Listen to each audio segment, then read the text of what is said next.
MHT सीटी 2025 crash course series के अंदर अभी तक हम लोगों ने ऑर्गेनिक केमिस्ट्री का सिलेबस पूरा कंप्लीट कर लिया। इसके बाद हम लोगों ने फिजिकल केमिस्ट्री से स्टार्ट किया था। In physical chemistry we completed the chapters chemical kinetics, solid state, ionic equilibrium, thermodynamics. ये सारे इंपॉर्टेंट चैप्टर हम लोगों ने कंप्लीट कर लिए थे। और पिछले लेक्चर में हम लोगों ने इलेक्ट्रोकेमिस्ट्री से हमने स्टार्ट किया था। लेक्चर 1 में हम लोगों ने question related with the electrolytic conductance, उनके कॉन्सेप्ट, उनके पीवाईक्यूज हम लोग डिस्कशन किए। पिछला लेक्चर हमारा जबरदस्त रहा है। और आज हम लोग इलेक्ट्रोकेमिस्ट्री पार्ट 2 के अंदर कंप्लीट करने वाले question related with the Faraday's law of electrolysis. उसके बाद हम लोग देखेंगे नर्स्ट इक्वेशन और जो बैटरी से रिलेटेड वाला जो कॉन्सेप्ट है, ड्राई बैटरी है हमारा, लीड स्टोरेज बैटरी है, हाइड्रोजन फ्यूल सेल है, इनके बारे में हम लोग आज डिस्कशन करने वाले। तो सबसे पहले हम लोग ये समझ लेते हैं कि Faraday law of electrolysis, electrolytic cell, electrochemical cell, anode cathode, इनके जो चार्जेस है, टर्मिनल है, वो किस तरीके से होते हैं और कौन से इलेक्ट्रोड पे कौन से रिएक्शंस होती, ये पहले हमें समझना जरूरी है। ठीक है, चलिए देखते हैं। तो सबसे पहले हम ये समझ लेते हैं कि इलेक्ट्रोलाइसिस और इलेक्ट्रोकेमिकल सेल के अंदर बेसिक डिफरेंस क्या होता है। तो इलेक्ट्रोकेमिकल सेल मतलब हमारा जो नॉर्मल जो ड्राई सेल होता है, जैसे हमारा रिमोट का सेल हो गया या हमारा कार का बैटरी हो गया फॉर एग्जांपल। ठीक है, तो इलेक्ट्रोकेमिकल सेल में हम लोग क्या करते हैं, chemical energy is converted into the electrical energy. ये हमारा इलेक्ट्रोकेमिकल सेल के अंदर होता है। इलेक्ट्रोलाइटिक सेल के अंदर थोड़ा सा उल्टा है। Here electrical energy is use to carry out the chemical changes. ठीक है, तो बेसिक डिफरेंस है। हमारा जो रिमोट का सेल है वो इलेक्ट्रोकेमिकल सेल है, वहां पे केमिकल एनर्जी कन्वर्ट हो रहा है हमारा इलेक्ट्रिकल एनर्जी में। और हमारा इलेक्ट्रोलाइसिस जो है, लाइसिस मतलब ब्रेक करना, इलेक्ट्रो मतलब इलेक्ट्रिक करंट सप्लाई करके केमिकल सब्सटेंस को ब्रेक किया गया और हमने कुछ केमिकल चेंजेस वहां पे कैरी आउट किए। इसको बोला गया है इलेक्ट्रोलाइसिस। तो इलेक्ट्रोलाइसिस और इलेक्ट्रोकेमिकल सेल में ये बेसिक डिफरेंस हो गया कि इलेक्ट्रोलाइसिस में हमारा इलेक्ट्रिकल एनर्जी केमिकल एनर्जी में कन्वर्ट हो रहा है। इलेक्ट्रोकेमिकल सेल के अंदर उल्टा है, केमिकल एनर्जी ऑलरेडी है, स्टोर्ड फॉर्म में है और वो कन्वर्ट हो रहा है हमारा इलेक्ट्रिकल एनर्जी के अंदर। ये बेसिक डिफरेंस हो गया। फिर दूसरा एक कॉमन चीज जो है इनके अंदर इलेक्ट्रोड को लेके, कि इलेक्ट्रोकेमिकल सेल देखे या हम इलेक्ट्रोलाइटिक सेल देखे, दोनों के अंदर जो है एक चीज कॉमन है, वो ये है कि इलेक्ट्रोलाइटिक सेल और इलेक्ट्रोकेमिकल सेल दोनों में ही हमारा जो ऑक्सीडेशन होता है वो एनोड पे होता है और रिडक्शन जो है वो कैथोड पे होता है। बट उनके जो टर्मिनल्स है, जो चार्जेस है, वो अलग अलग है। हमारा इलेक्ट्रोकेमिकल सेल अगर देखते हैं तो इलेक्ट्रोकेमिकल सेल में हमारा एनोड जो होता है वो हमारा एक्चुअल में नेगेटिव होता है और कैथोड हमारा पॉजिटिव होता है। इलेक्ट्रोलाइसिस में उल्टा है, इलेक्ट्रोलाइसिस में हमारा एनोड जो है वो पॉजिटिव होता है और कैथोड जो होता है हमारा वो नेगेटिव होता है। बट कॉमन चीज ये हो गई कि दोनों में ऑक्सीडेशन जो होता है that occurs eight the anode and reduction occurs at the cathode. This चीज जो है ये उनके अंदर कॉमन है। तो बेसिकली ये थोड़ा याद करना पड़ेगा क्योंकि कभी कभी फैक्ट बेस्ड सवाल जो है वो सीटी के अंदर ऐसे पूछ सकते कि इलेक्ट्रोड जो इलेक्ट्रोलाइसिस के अंदर एनोड जो है हमारा ये पॉजिटिव टर्मिनल है और ऑक्सीडेशन जो है यहीं पे होगा। इलेक्ट्रोकेमिकल सेल में बस डिफरेंस क्या था, इलेक्ट्रोकेमिकल सेल के अंदर एनोड हमारा नेगेटिव था और ऑक्सीडेशन वहीं पे हो रहा था। कैथोड जो है यहाँ पे हमारा नेगेटिव टर्मिनल है और कैथोड पे हमारा रिडक्शन होता है। ठीक है, इलेक्ट्रोकेमिकल सेल के अंदर कैथोड हमारा पॉजिटिव था और रिडक्शन वहीं पे होता है। करंट का फ्लो, अच्छा इसके ऊपर भी बड़ा कंफ्यूजन रहता है बच्चों को कि करंट कहाँ से कहाँ फ्लो होता है।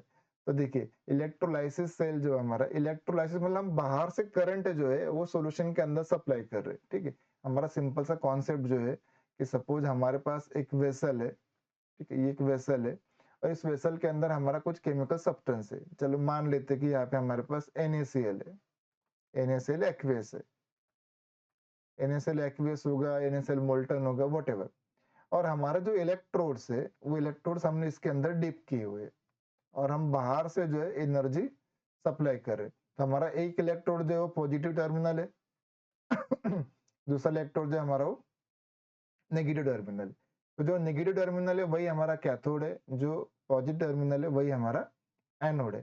तो बाहर से हम इलेक्ट्रिसिटी सप्लाई कर रहे, तो करंट जो है it flows from the cathode to anode और वो भी एक्सटर्नल सर्किट में से। ठीक है, ऐसा सवाल देते हैं कि करंट आपका कैथोड से एनोड जा रहा है इंटरनली, एनोड से कैथोड जा रहा है इंटरनली या एक्सटर्नली। तो वर्डिंग थोड़ा इंपॉर्टेंट है कि करंट का फ्लो कहाँ से कहाँ पे, क्योंकि इसके ऊपर एक सवाल जो है वो जेईई में पहले बन चुका है। ठीक है, तो इलेक्ट्रोलाइसिस सेल में हमारा जो करंट होता है वो फ्लो होता है from cathode to anode, cathode to anode होता है and through the external circuit. तो ये थोड़ा सा याद कर लेना है हमें। ठीक है, फिर अगला पार्ट आता है हमारा कि preference of the ions to get discharge. जब भी हम इलेक्ट्रोलाइसिस करते हैं तो हमारा मेन पर्पस क्या है कि केमिकल एनर्जी सप्लाई करके हम कुछ इलेक्ट्रिकल एनर्जी सप्लाई करके हम कुछ केमिकल चेंजेस जो है वहां पे कैरी आउट कर सके। That is the main purpose of the electrolysis. तो जब भी हम इलेक्ट्रोलाइसिस करते हैं, करंट पास करते, तो हमारा जो सोल्यूशन है वो सॉल्यूशन मोल्टन है, एक्वेस है, किस टाइप का है, उसके ऊपर डिपेंड करता है कि हमारे कौन से आयन जो है वो डिस्चार्ज हो जाएंगे। ठीक है, डिस्चार्ज मतलब अपना चार्ज छोड़ देंगे। जैसे कैटायन जो होता है वो पॉजिटिव चार्ज होता है, तो कैटायन अपना पॉजिटिव चार्ज अगर छोड़ देगा तो वो न्यूट्रल हो जाएगा and it will get deposited at the electrode. वैसे आनायन जो है हमारा वो नेगेटिव चार्ज है, नेगेटिव चार्ज को उन्होंने लूज कर दिया, डिस्चार्ज मतलब रिमूव कर दिया and they get deposited at the particular electrode. तो ये किसके ऊपर डिपेंड करता है, ये सब कुछ डिपेंड करता है इनके डिस्चार्ज पोटेंशियल के ऊपर। मतलब कौन से आयन को डिस्चार्ज होने के लिए सबसे कम एनर्जी की जरूरत है, वही आयन सबसे पहले डिस्चार्ज होगा। मान लीजिए कि आपको एक्वेस NaCl सॉल्यूशन देकर रखा है। अब आपके पास अगर NaCl सॉल्यूशन है तो आप सोचो कि आपके पास NaCl सॉल्यूशन में कौन कौन से आयन प्रेजेंट है। अगर आप यहाँ पे अगर देखें थोड़ा सा, चलिए मान लेते कि मैं थोड़ा सा डायग्राम बना देता हूँ आपको कि आपके पास NaCl सॉल्यूशन है। अब NaCl सॉल्यूशन होगा तो वहां पे आपके पास Na+ होगा, Cl- होगा।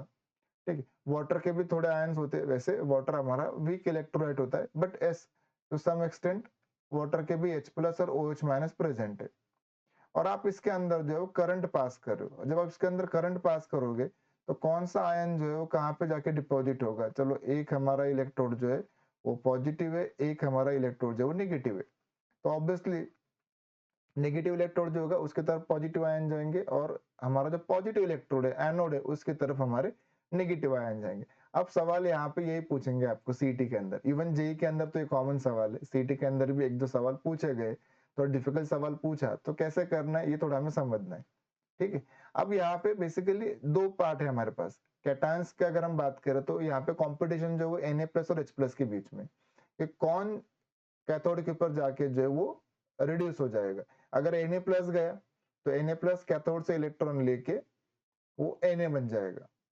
H+ गया तो H+ इलेक्ट्रॉन लेके H2 गैस बन जाएगा।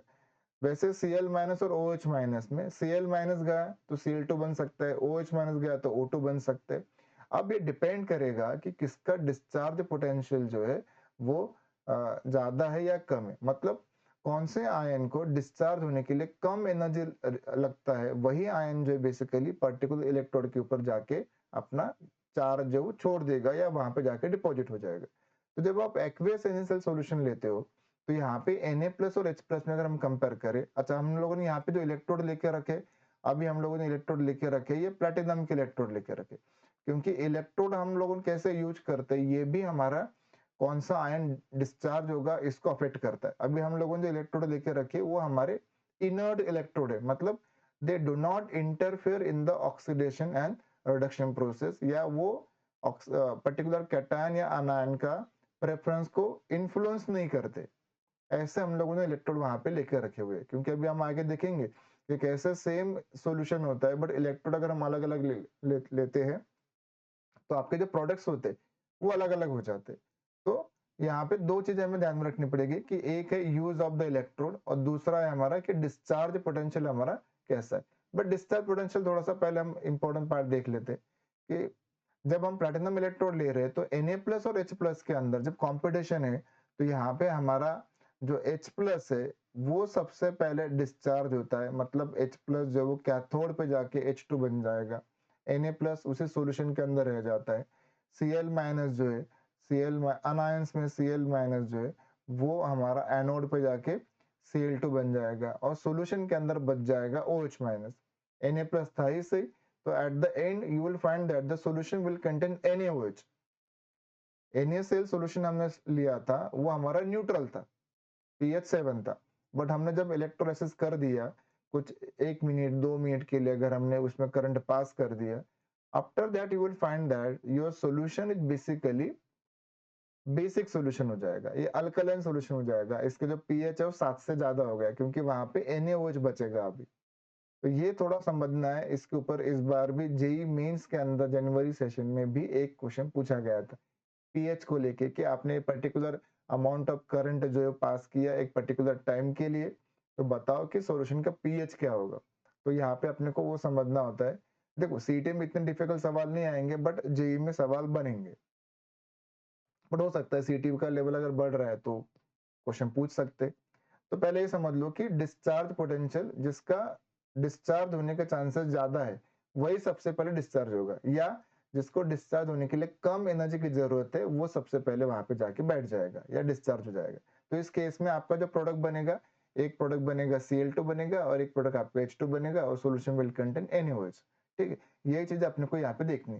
तो lower the discharge potential higher is the chances to get deposited. I think ये कॉन्सेप्ट आपका भी क्लियर हो गया है। इसके थोड़े और क्वेश्चन जो अपन लोग यहाँ पे देखते हैं। देखिए यहाँ पे कुछ ऑर्डर जो है मैंने यहाँ पे लगा के रखा हुआ है। Discharge potential, K plus is greater than Na plus greater than calcium 2 plus greater than magnesium 2 plus, ये पूरा ऑर्डर है। मतलब ये उनका डिस्चार्ज पोटेंशियल है। Copper 2 plus, mercury 2 plus, Ag2 plus, Ag plus, ये पीछे। इसका मतलब क्या हो गया कि जिसका डिस्चार्ज पोटेंशियल ज्यादा है उसको डिस्चार्ज होने के लिए ज्यादा एनर्जी की जरूरत है। जिसका डिस्चार्ज पोटेंशियल कम है उसका एनर्जी रिक्वायर्ड जो लिस्ट है। तो ऑब्वियसली करंट अगर मैं सप्लाई करूं तो इनमें इनका जो प्रेफरेंस है डिस्चार्ज होने का या डिपॉजिट होने का वो उल्टा हो जाएगा। मतलब Ag प्लस जो है वो सबसे पहले जाके जो डिपॉजिट हो जाएगा, उसके बाद नंबर लगेगा मर्क्यूरी 2 प्लस का होगा, फिर कॉपर 2 प्लस है, इस तरीके से। तो आपको ये थोड़ा सा ऑर्डर जो है ना इसको समझना पड़ेगा कि डिस्चार्ज पोटेंशियल इसी को हम बोलते हैं उनके रिडक्शन पोटेंशियल से कंपेयर करते हैं अपन लोग।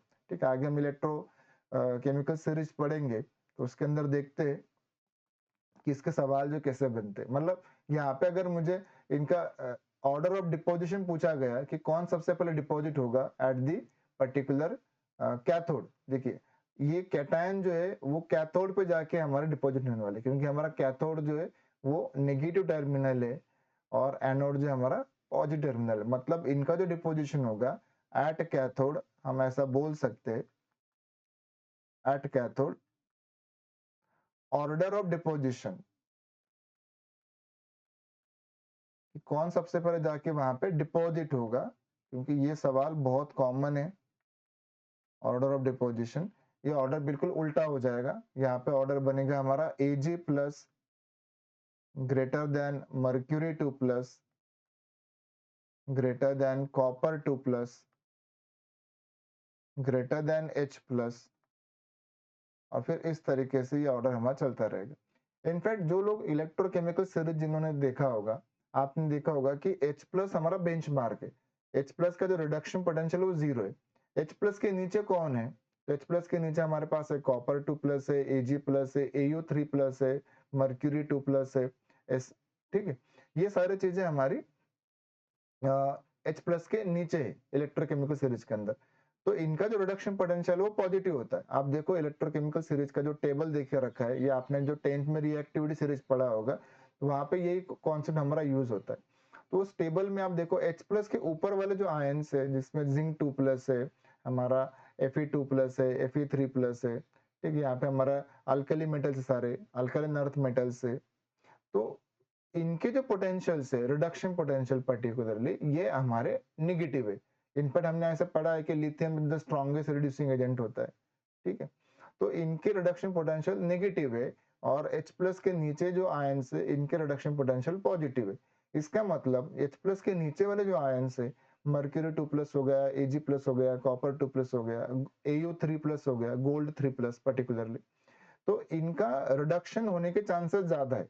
देखिए जिनका रिडक्शन पोटेंशियल ज्यादा है उनका रिडक्शन होने के चांसेस भी ज्यादा है। जिनका ऑक्सीडेशन पोटेंशियल ज्यादा है, मतलब भी जिनका रिडक्शन पोटेंशियल कम है, उनका रिडक्शन होने के चांसेस कम रहते हैं या उनका ऑक्सीडेशन होने के चांसेस ज्यादा रहते हैं। ऐसा उल्टा भी हम सोच सकते हैं।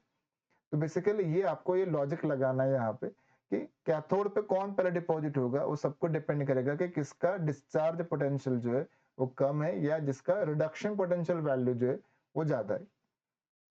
फिर अनायंस की अगर हम बात करें तो anions will get deposited at the anode, क्योंकि एनोड हमारा पॉजिटिव टर्मिनल है। तो यहाँ पे अनायंस जो है sulphate 2 minus, NO3 minus, OH minus, chlorine है, ब्रोमीन, आयोडीन है, इनका डिस्चार्ज पोटेंशियल इस पर्टिकुलर ऑर्डर में देखा रखा है। तो इनका जो ऑर्डर ऑफ डिपोजिशन होगा, इसको अगर देखा जाए तो order of deposition at anode ये उल्टा हो जाएगा। At anode order of deposition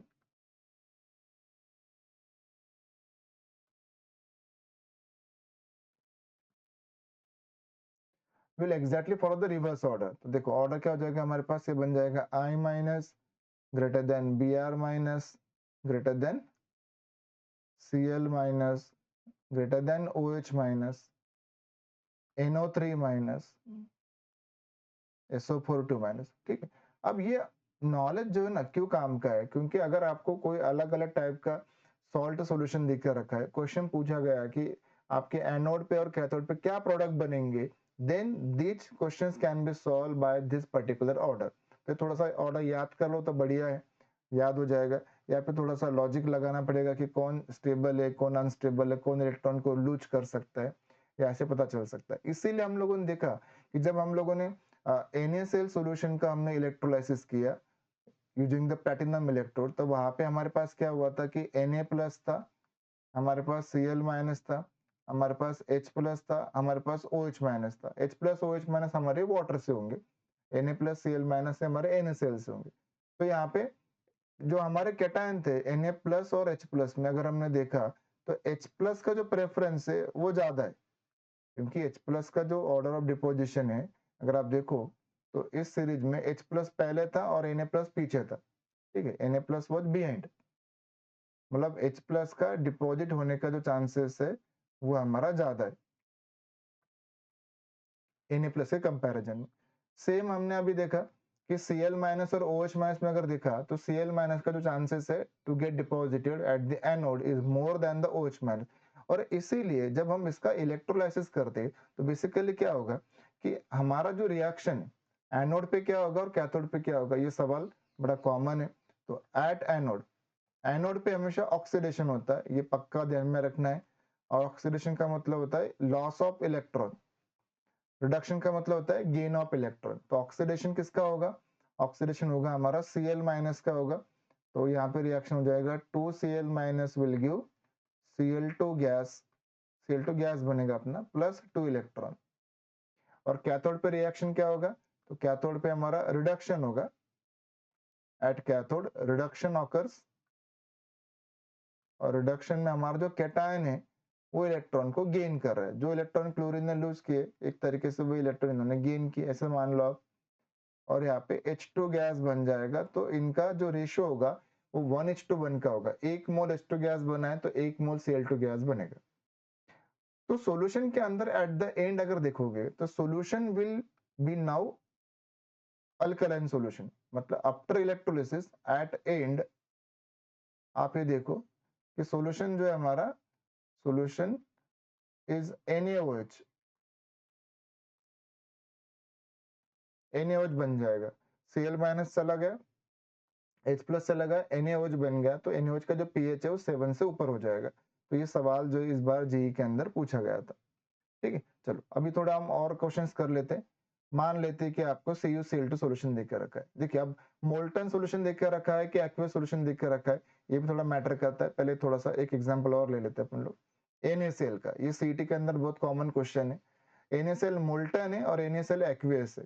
देखिए NaCl मोल्टन है तो हमारे पास आयन कौन कौन से, हमारे पास आयन होंगे यहाँ पे Na प्लस होगा, ठीक है, Na प्लस है, और हमारे पास Cl माइनस है। जब भी हम एक्वियस अगर देखेंगे तो हमारे पास आयन कौन कौन से थे एक्वियस के अंदर, एक्वियस के अंदर हमारे पास आयन थे।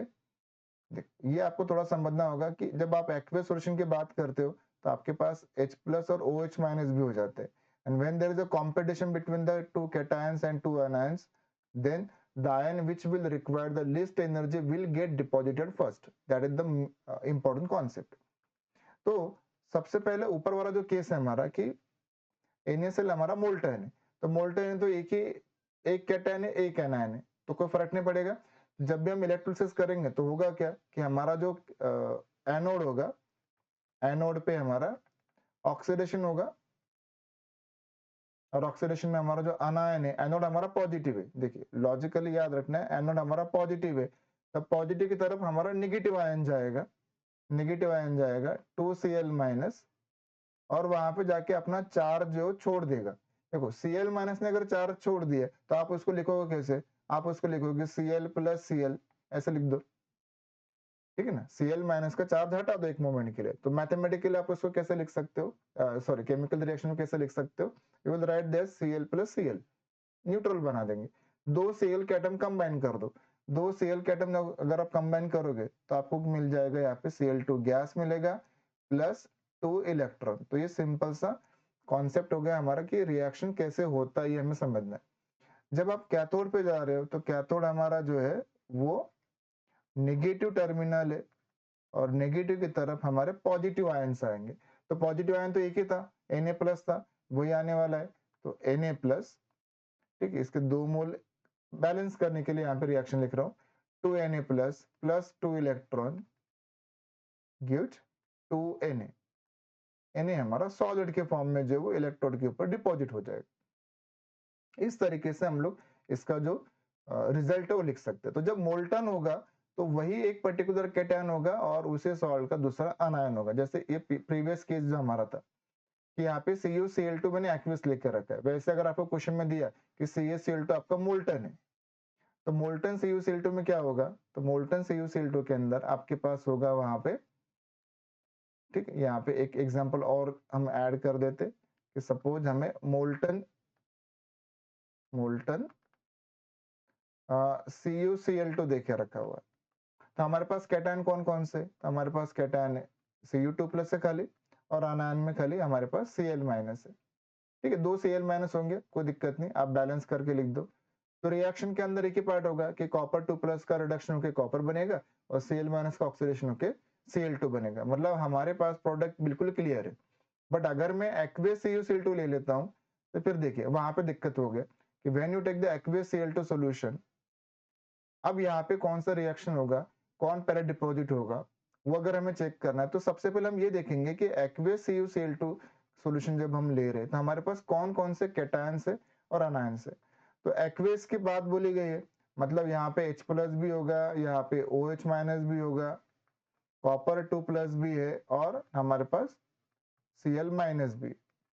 So here there is a competition between the cations and anions which will get first deposited at the particular electrode.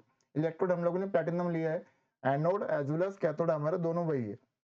तो अभी हम लोगों ने देखा कि कॉपर 2 प्लस का डिस्चार्ज होने का जो चांसेस है या जो प्रोबेबिलिटी है वो H प्लस के कंपेरिजन में ज्यादा है। मतलब कॉपर 2 प्लस और H प्लस में अगर कंपटीशन हुआ तो कॉपर 2 प्लस जीत जाएगा, और कैथोड पे रिएक्शन क्या होगा हमारा? कैथोड पे रिएक्शन होगा हमारा copper 2 plus plus 2 electron giving copper.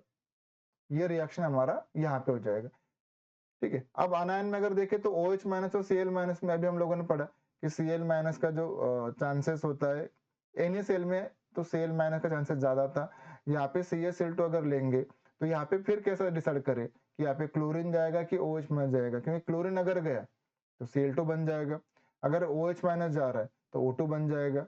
तो वैसे ही हमें ये डिसाइड करना पड़ेगा कि हमारा जो इलेक्ट्रोड्स है वो कैसे इन पोटेंशियल्स को अफेक्ट करता है, वो भी इंपॉर्टेंट होता है। क्योंकि NaCl का जब आप सॉल्यूशन लेते हो using the platinum electrode, NaCl solution आप लेते हो यूजिंग द मर्क्यूरी इलेक्ट्रोड, तो आपके पास जो प्रोडक्ट्स है वो आपके पास अलग अलग होते हैं, ठीक है। चलो एक बार इनको हम समझ लेते हैं, वापस से दिखते हैं कि इनका प्रोडक्ट जो है कैसे अफेक्ट करता है, ठीक। सबसे पहले हम लोग यहाँ पे इनके प्रोडक्ट की बात कर लेते हैं कि Cl माइनस और OH माइनस में हमने देखा प्रीवियस केस में भी कि Cl माइनस का पहले वहां पे डिपोजिशन हो गया था। तो एक बार इसका रिएक्शन लिख के फिर हम वापिस से सोडियम का जो रिएक्शन है इसके ऊपर जाते हैं। यहाँ पे इसका रिएक्शन हो जाएगा हमारा 2Cl minus, 2Cl minus, this will give Cl2 gas plus 2 electron, ठीक है। ये हमारा केस बन जाएगा। वापिस एक बार हम NaCl का सोल्यूशन वापिस से देखते, देखिए ये थोड़े से इंपॉर्टेंट क्वेश्चन है, जेई में भी बहुत बार पूछे गए हैं। तो यहाँ पे आ गए हम लोग, NaCl aqueous solution हमारा using platinum as a cathode था, तो वहां पे Na+ और H+ में कॉम्पिटिशन था, तो वहां पे हमारा जो H+ है वो डिपॉजिट हो गया। मतलब हमारे पास जो रिएक्शन हुआ है वो हुआ है कि H+ का रिएक्शन हो गया 2H+ plus 2 electron gives H2 gas,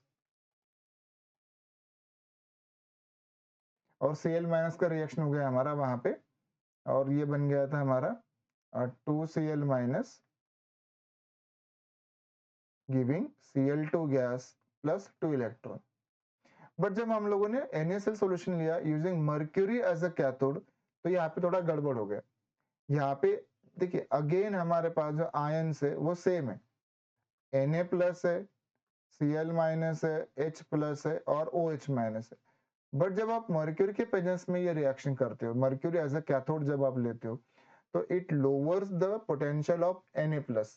वो Na+ का जो पोटेंशियल है वो H+ से कम कर देगा, मतलब H+ के जो चांसेस है वो कम हो जाएंगे और Na+ का जो चांसेस है वो बढ़ जाएगा। तो यहाँ पे हमारा जो रिएक्शन होता है वो हो जाता है कि 2Na+ जो है they will get deposited at the electrode 2Na+ plus 2 electron, this will give 2Na, और ये जो Na है वो मर्क्यूरी में डिसॉल्व होके सोडियम अमालगम बना देता है, दिस गिव्स सोडियम अमालगम। जबकि हाइड्रोजन जो है मर्क्यूरी के साथ मिक्स होके अमालगम नहीं बना सकता, इसीलिए यहाँ पे मर्क्यूरी जब आपने यूज किया तो वहां पे मर्क्यूरी की वजह से Na+ का चांस बढ़ गया है और H+ का जो डिपॉजिट होने का चांसेस है वो कम हो गया। मतलब डिस्चार्ज कौन होगा ये इलेक्ट्रोड भी अफेक्ट करता है, ठीक है। तो ये उसका बेस्ट एग्जाम्पल हो गया, ठीक है। और एक एग्जाम्पल देखते हैं अपन लोग, ठीक है। सपोज हम लोगों ने सिल्वर नाइट्रेट सॉल्यूशन लेकर रखा है, सिल्वर नाइट्रेट सॉल्यूशन लेकर रखा है using the platinum electrode. Platinum basically inert electrode है, ये उस रिएक्शन को इन्फ्लुएंस नहीं करता है। तो जब आप प्लैटिनम इलेक्ट्रोड लोगे और सिल्वर नाइट्रेट ले रहे हो, तो यहाँ पे वापस से आपके पास कैटायन कौन कौन से, आपके पास कैटायन से Ag+ है, H+ है, अनायंस में अगर देखोगे तो आपके पास OH- है, आपके पास NO3- है।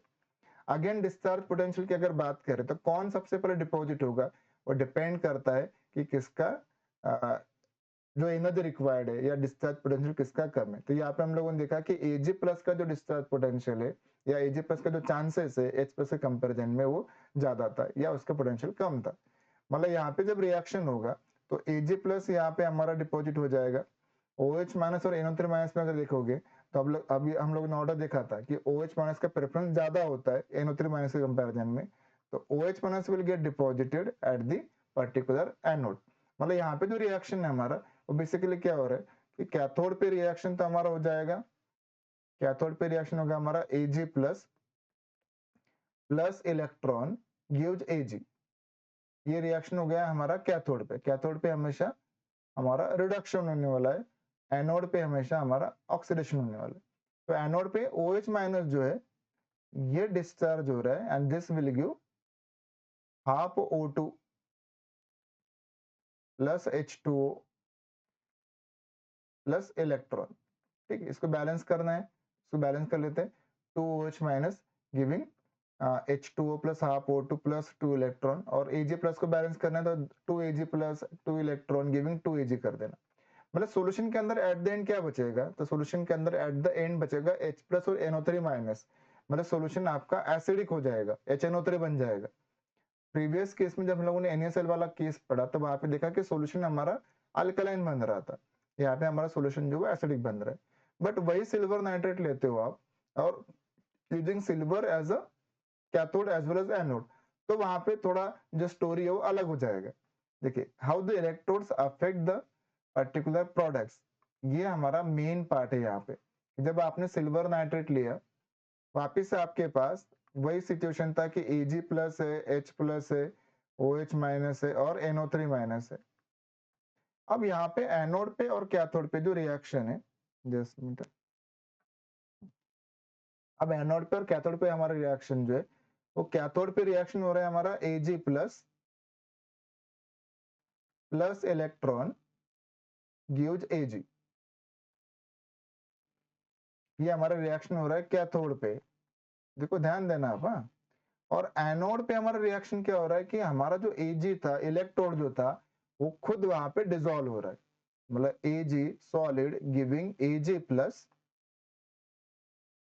प्लस इलेक्ट्रॉन, मतलब हमारा एनोड जो है वो धीरे धीरे Ag प्लस में कन्वर्ट होता जाएगा, उस सॉल्यूशन के अंदर Ag प्लस जाएगा और वही Ag प्लस जो है दूसरे इलेक्ट्रोड के ऊपर जाके डिपॉजिट हो गया, मतलब एक तरीके से इधर से 5 ग्राम का मास कम हुआ और एक तरफ 5 ग्राम का मास बढ़ गया।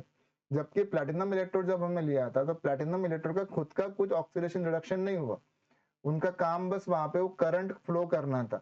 जबकि हमने सिल्वर इलेक्ट्रोड जब लिए तो हमारा जो सिल्वर एनोड था वो खुद ऑक्सीडाइज हो गया, मतलब जहाँ पे OH माइनस NO3 माइनस इनका ऑक्सीडेशन होना चाहिए था, वो हमारा सिल्वर खुद ही वहां पे ऑक्सीडाइज हो गया, Ag प्लस बन गया, जो Ag प्लस सॉल्यूशन के अंदर गया वही Ag प्लस रिडक्शन होके Ag बन गया वापस से सेकेंड इलेक्ट्रोड के ऊपर।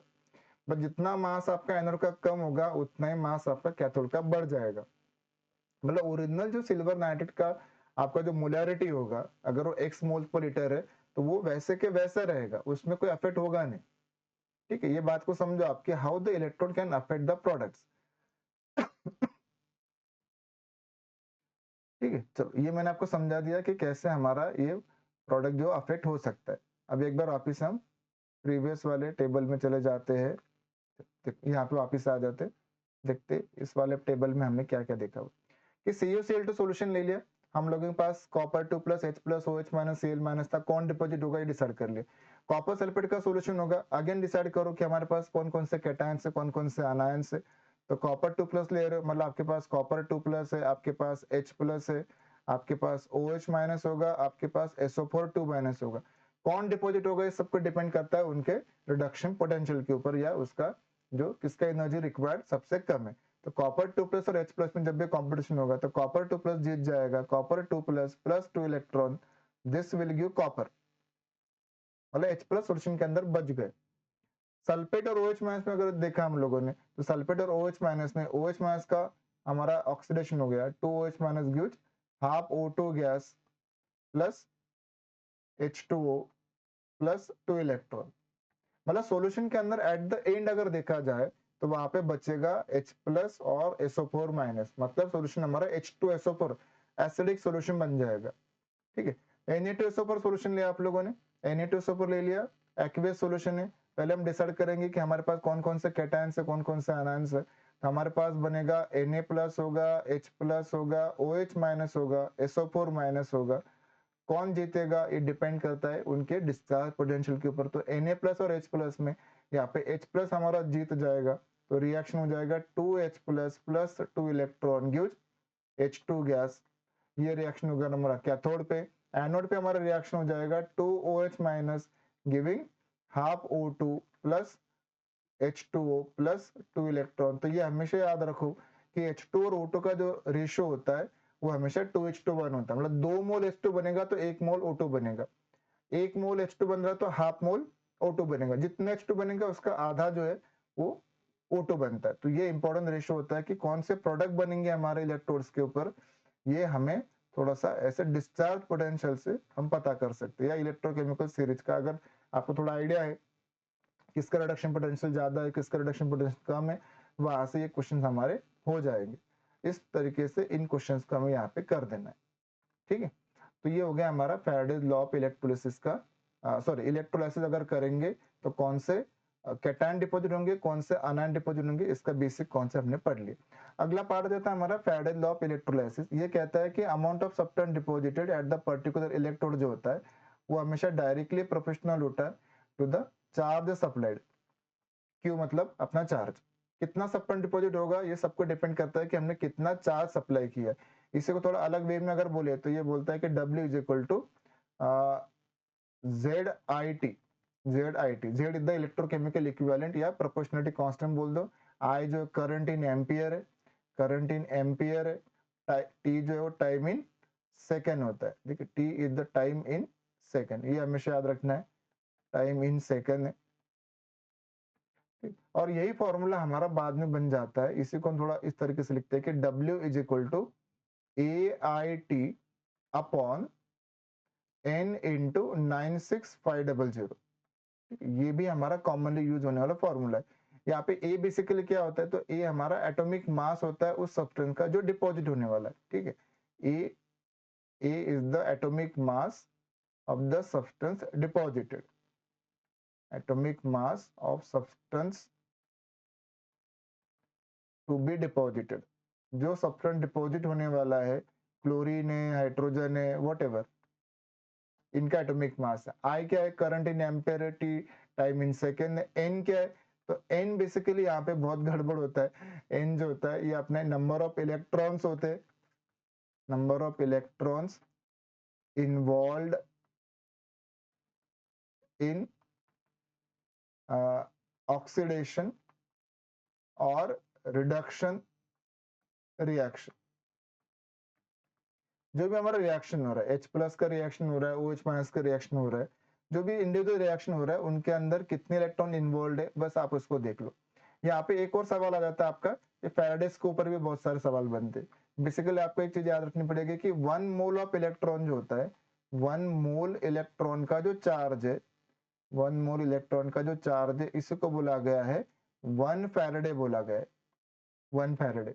और इसकी वैल्यू कितनी होती है, इसकी वैल्यू होती है हमारे 96500 कूलम होती है। ये कहाँ से आया, तो एक मोल का मतलब हो गया 6.02 10 की पावर 23 जितने इलेक्ट्रॉन्स हो गए, और एक इलेक्ट्रॉन का जो चार्ज होता है वो होता है हमारा 1.6 इंटू 10 की पावर -19 कूलम होता है। जब इनको आप मल्टीप्लाई करोगे तो ये आंसर जो आपका अप्रॉक्स 96500 कूलम जितना बनता है। तो एक फैराडे का मतलब है 96500 कूलम्स। कभी कभी नंबर ऑफ फैराडेज निकालने का भी सवाल आता है, उसको भी ध्यान में रखना पड़ेगा। नंबर ऑफ फैराडेज हम कैसे निकालेंगे, तो नंबर ऑफ फैराडेज हमें मिलता है यहाँ पे सीधा सा सिंपल सा फॉर्मूला हो गया हमारा, this is I T current in ampere, T time in second, ये कूलम हो जाएगा, डिवाइडेड बाय 96500 कर दोगे तो आपको नंबर ऑफ फैराडेज मिल जाएंगे।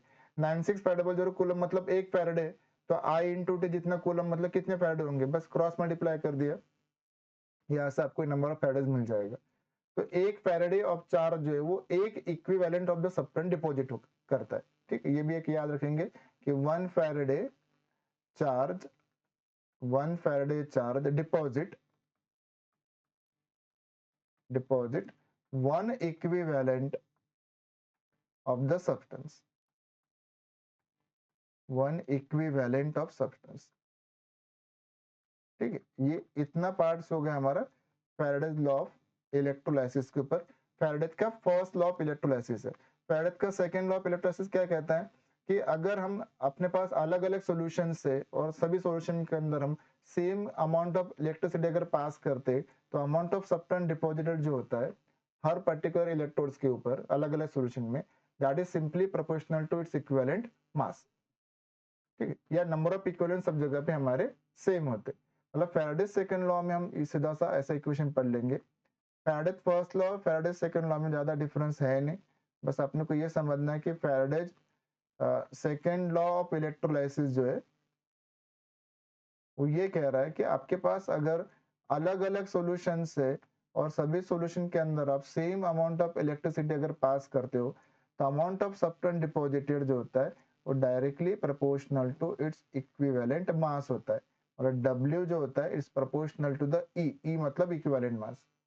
या यहाँ पे आप बोल दो कि W1 upon E1 equal to W2 upon E2,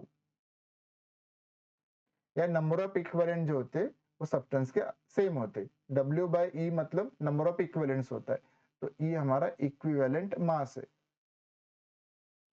equivalent mass कैसे निकालोगे, तो इक्विवेलेंट मास निकालने के लिए फिर हमें और रेडॉक्स वाला जो कॉन्सेप्ट है वो हमें याद होना चाहिए कि molar mass upon equivalent factor, sorry जो n फैक्टर होता है वो पता होना चाहिए, तो वहां से अपने ये इक्विवेलेंट मास आ जाएगा, ठीक है। अभी सीटी के अंदर इसका सवाल है कि नहीं वो एक बार हम चेक कर लेंगे। जहां तक मुझे लगता है कि सीटी में इतना डिफिकल्ट सवाल नहीं पूछते, जेई में पूछते, हाँ उसके लिए आपको पता होना चाहिए इक्विवेलेंट मास का कॉन्सेप्ट।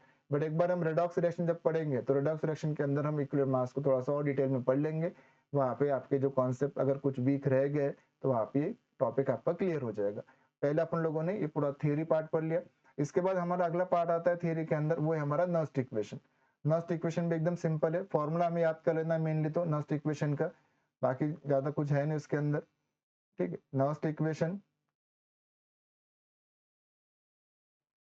फॉर्मूला याद रखना है क्योंकि फॉर्मूला बेस्ड सवाल भी एग्जाम में बनते। फॉर्मूला है हमारा ई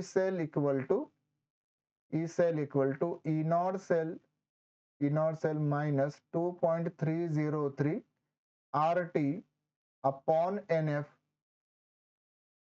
और log ऑफ Q।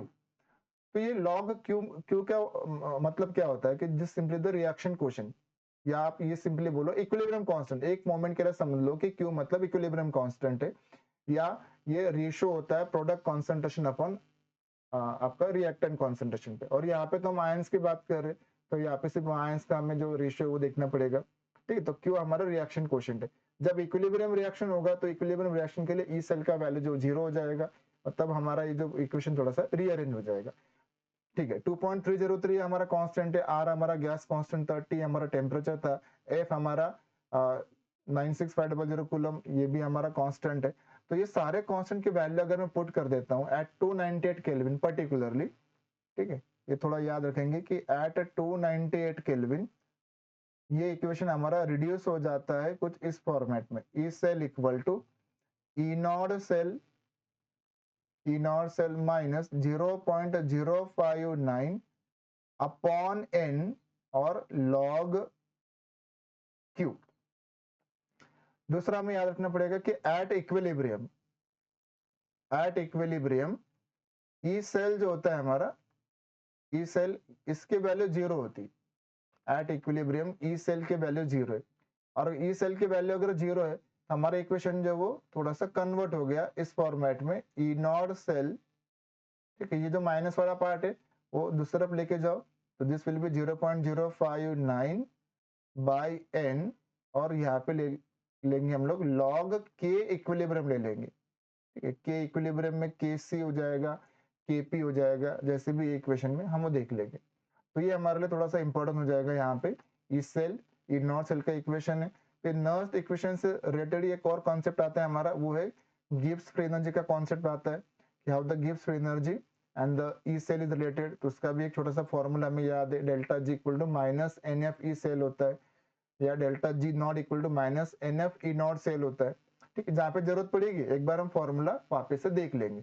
चलो पहले इसका जो PYQs है इसको हम सॉल्व करते हैं। आज का जो थियरी पार्ट था mainly Nernst equation, Faraday law के ऊपर सवाल कैसे बन सकते हैं, प्रोडक्ट कैसे लिखना है, ये हम लोगों ने समझ लिया है। अभी इसके हम थोड़े से क्वेश्चन देख लेते हैं। ठीक, चलो पहला सवाल लेते हैं। कल हम लोगों ने जैसे सारे PYQs कर लिए थे इलेक्ट्रोलिटिक कंडक्टेंस के, वैसे आज हम लोग PYQs कर लेंगे जो रिलेटेड है हमारे फैराडे लॉ से और हमारा जो नर्स्ट इक्वेशन। तो पहला सवाल लेते हैं आज का। First question is what is the number of Faraday required to produce 0.18 gram aluminium at cathode during the electrolysis of molten AlCl3। Clearly बोल दिया है मोल्टन AlCl3 है, इसका मतलब यहाँ पे हमारे पास जो एल्यूमिनियम इसका रिएक्शन होने वाला है, बस चार्ज थोड़ा समझना होगा, Al3 plus 3 electron gives aluminium, ये हमारा मेन रिएक्शन। ठीक है, एल्यूमिनियम एक मोल है, मतलब इसका 27 ग्राम, जो एटॉमिक मास उसने देकर रखा है। 3 इलेक्ट्रॉन का मतलब हो गया 3 मोर इलेक्ट्रॉन है, मतलब 3 फैराडे। 3 फैराडे सप्लाई करते हैं तो 27 ग्राम डिपॉजिट होता है। सवाल पूछा है कि 0.18 ग्राम अगर मुझे एल्यूमिनियम प्रोड्यूस करना है तो मुझे कितने फैराडे सप्लाई करने पड़ेंगे। तो सिंपल सा लॉजिक लगा दिया कि 27 ग्राम के लिए मुझे 3 फैराडे चाहिए। तो अगर हमारा सब्सटेंस 0.18 ग्राम डिपॉजिट करना है तो हमें कितने फैराडेज चाहिए होंगे, ये अपना सिंपल सा सवाल था। क्रॉस मल्टीप्लाई कर दो इसको, तो 0.18 मल्टीप्लाई बाय 3 डिवाइडेड बाय 27 कर दो, और जो भी आंसर आएगा हमारे फाइनल आंसर हो जाएगा। बस इसको थोड़ा सा सिंप्लीफाई कर लेते और देखते हैं कि 3 और ये पार्ट हो गया आपका 9 हो गया, 18 बाय 9 करोगे तो 2 हो जाएगा, 2 डेसिमल थे तो 0.02, मतलब हमारा जो ए आंसर है वो यहाँ पे मैच करेगा। ठीक है, A will be the most appropriate answer. ऐसा सिंपल सा सवाल था हमारा ये हमारा हो गया। अगला सवाल ले लेते हैं अपन लोग इसके बाद, जो फैराडे लॉ के ऊपर सवाल है। चलो आ गया क्वेश्चन आपका। Calculate the mass of calcium deposited at the cathode by passing 0.8 ampere current through the molten CaCl2 solution. Okay, clearly बोल दिया है कि हमारा सॉल्यूशन जो मोल्टन है, मोल्टन सॉल्यूशन मतलब हमारे पास खाली Ca2+ है। ठीक है, अगर Ca2+ है तो Ca2+ का हमारा रिएक्शन होने वाला है Ca2+ plus 2 electron, this will give calcium solid. ये हमारा रिएक्शन यहाँ पे होने वाला है। ठीक, अब यहाँ पे देख लेते हैं इसने क्या बोला है कि 0.8 एम्पीयर करंट जो हमने पास किया है 60 मिनट के लिए। ओके, तो यहाँ पे अगर देखेंगे तो ये 2 फैराडेज है।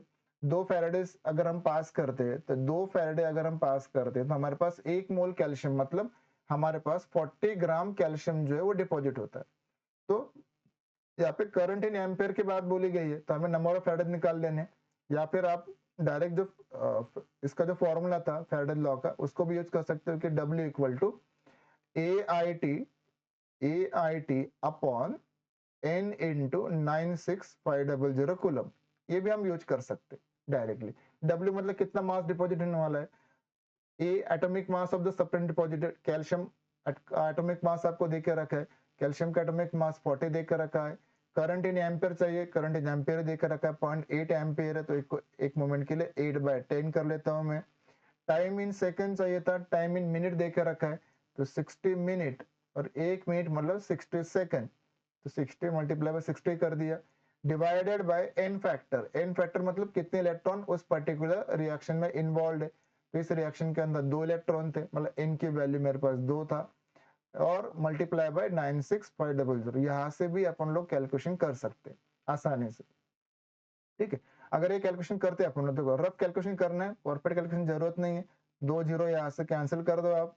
ठीक है, ये यहाँ से आप देखो, यहाँ से भी आप उड़ा सकते हो इनको, तो देख लेते हैं अभी कितना हो रहा है। अब आप देखो बाकी जो बचा हुआ कैलकुलेशन है वो हमारे लिए सिंपल सा एक डाटा बचा हुआ है, इसको हम देख लेते हैं क्या क्या बचा हुआ है। कि ये 2 हो गया, 2 और ये 4 हो जाएगा, 24 हो जाएगा, मतलब ये ऊपर के क्या क्या बचा अपने पास देख लेते हैं। ये 0 को उड़ा दो आप, ठीक है, ये 4 कर दो, तो ऊपर हमारे पास बचा है 4 इंटू 4 इंटू 36, 6 इंटू 6 36 हो गया, डिवाइडेड बाय 965, ये हमारा बचा हुआ। इसको रफ कैलकुलेशन कर देना, देखो परफेक्ट कैलकुलेशन करने जाओगे तो हो सकता है कि टाइम ज्यादा लगे, तो 4 इंटू 4 16 कर दो, या जैसे लिखना है। मैं इसको रफ कर देता हूँ, 36 ले लेता हूँ, और इसको रफली जो है वो 960 ले लेता हूँ। ठीक है, क्योंकि मुझे यहाँ पे दिख रहा है कि अगर मैं 12 से डिपॉजिट, सॉरी 12 से अगर इसको डिवाइड करूँ, थोड़ा सा काम मेरा आसान हो जाएगा। 12 3 जा और 12 8 जा 96 होता तो 80 हो जाएगा मेरे पास। अब आप देखो 4 इंटू 4 16, 16 इंटू 5 कितना होता है, 80 होता है, और 3/5 कर दो आप, डिफिकल्टी आपके पास क्या बचा है, 3/5 बचा है, और 3/5 अगर करोगे तो आपका आंसर कौन सा मैच करेगा, 0.06, ये मैच कर जाएगा। तो ऐसे फास्ट कैलकुलेशन जो आपको यहाँ पे जो है वो कर देने। ठीक है, अगला सवाल लेते हैं अपन लोग इसका। तो एकदम सिंपल फॉर्मूला बेस्ड सवाल है, बाकी कुछ नहीं। When fused NaCl undergoes electrolysis, the product formed at the cathode is what? Okay, भाई NaCl को फ्यूज कर दिया है, NaCl को फ्यूज कर दिया मतलब हमारे पास क्लियरली 2 ही आयन से, एक Na+ है और एक हमारे पास Cl- है। बोला है कि रिएक्शन कैथोड पे होने वाला है। कैथोड हमारा कैसा था, कैथोड हमारा यहाँ पे नेगेटिव टर्मिनल था। हाँ, एनोड हमारा पॉजिटिव होता है और कैथोड हमारा नेगेटिव होता है। ठीक है, एनोड जो था हमारा, हाँ एनोड हमारा पॉजिटिव ही था, और क्योंकि इलेक्ट्रोकेमिकल सेल के अंदर एनोड हमारा नेगेटिव होता है और कैथोड हमारा वहां पे पॉजिटिव था, तो थोड़ा सा कंफ्यूजन रहता है। इलेक्ट्रोलाइटिक सेल के अंदर हमारा एनोड पे हमेशा ऑक्सीडेशन होता है और वहां पे नेगेटिव आयन जाता है, और कैथोड जो होता है हमारा वो नेगेटिव टर्मिनल होता है, वहां पे हमारा पॉजिटिव आयन जाएगा।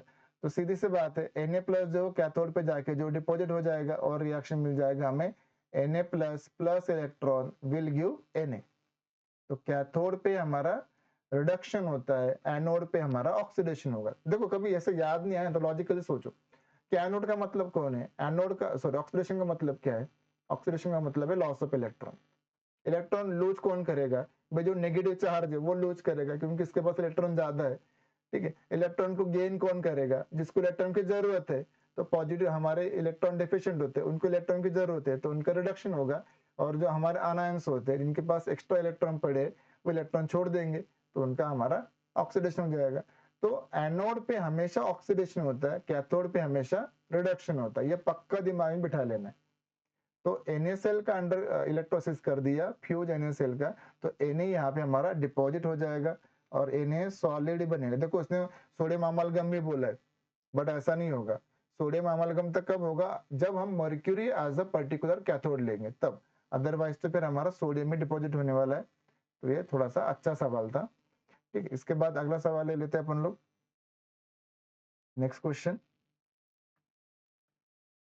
तो काफी सिंपल चैप्टर है, मतलब जैसे हम लोगों ने कल पीवाईक्यूज देखे, पर्टिकुलर एक दो टाइप के फॉर्मूले, वही फॉर्मूला बार बार यूज होते हैं हमारे।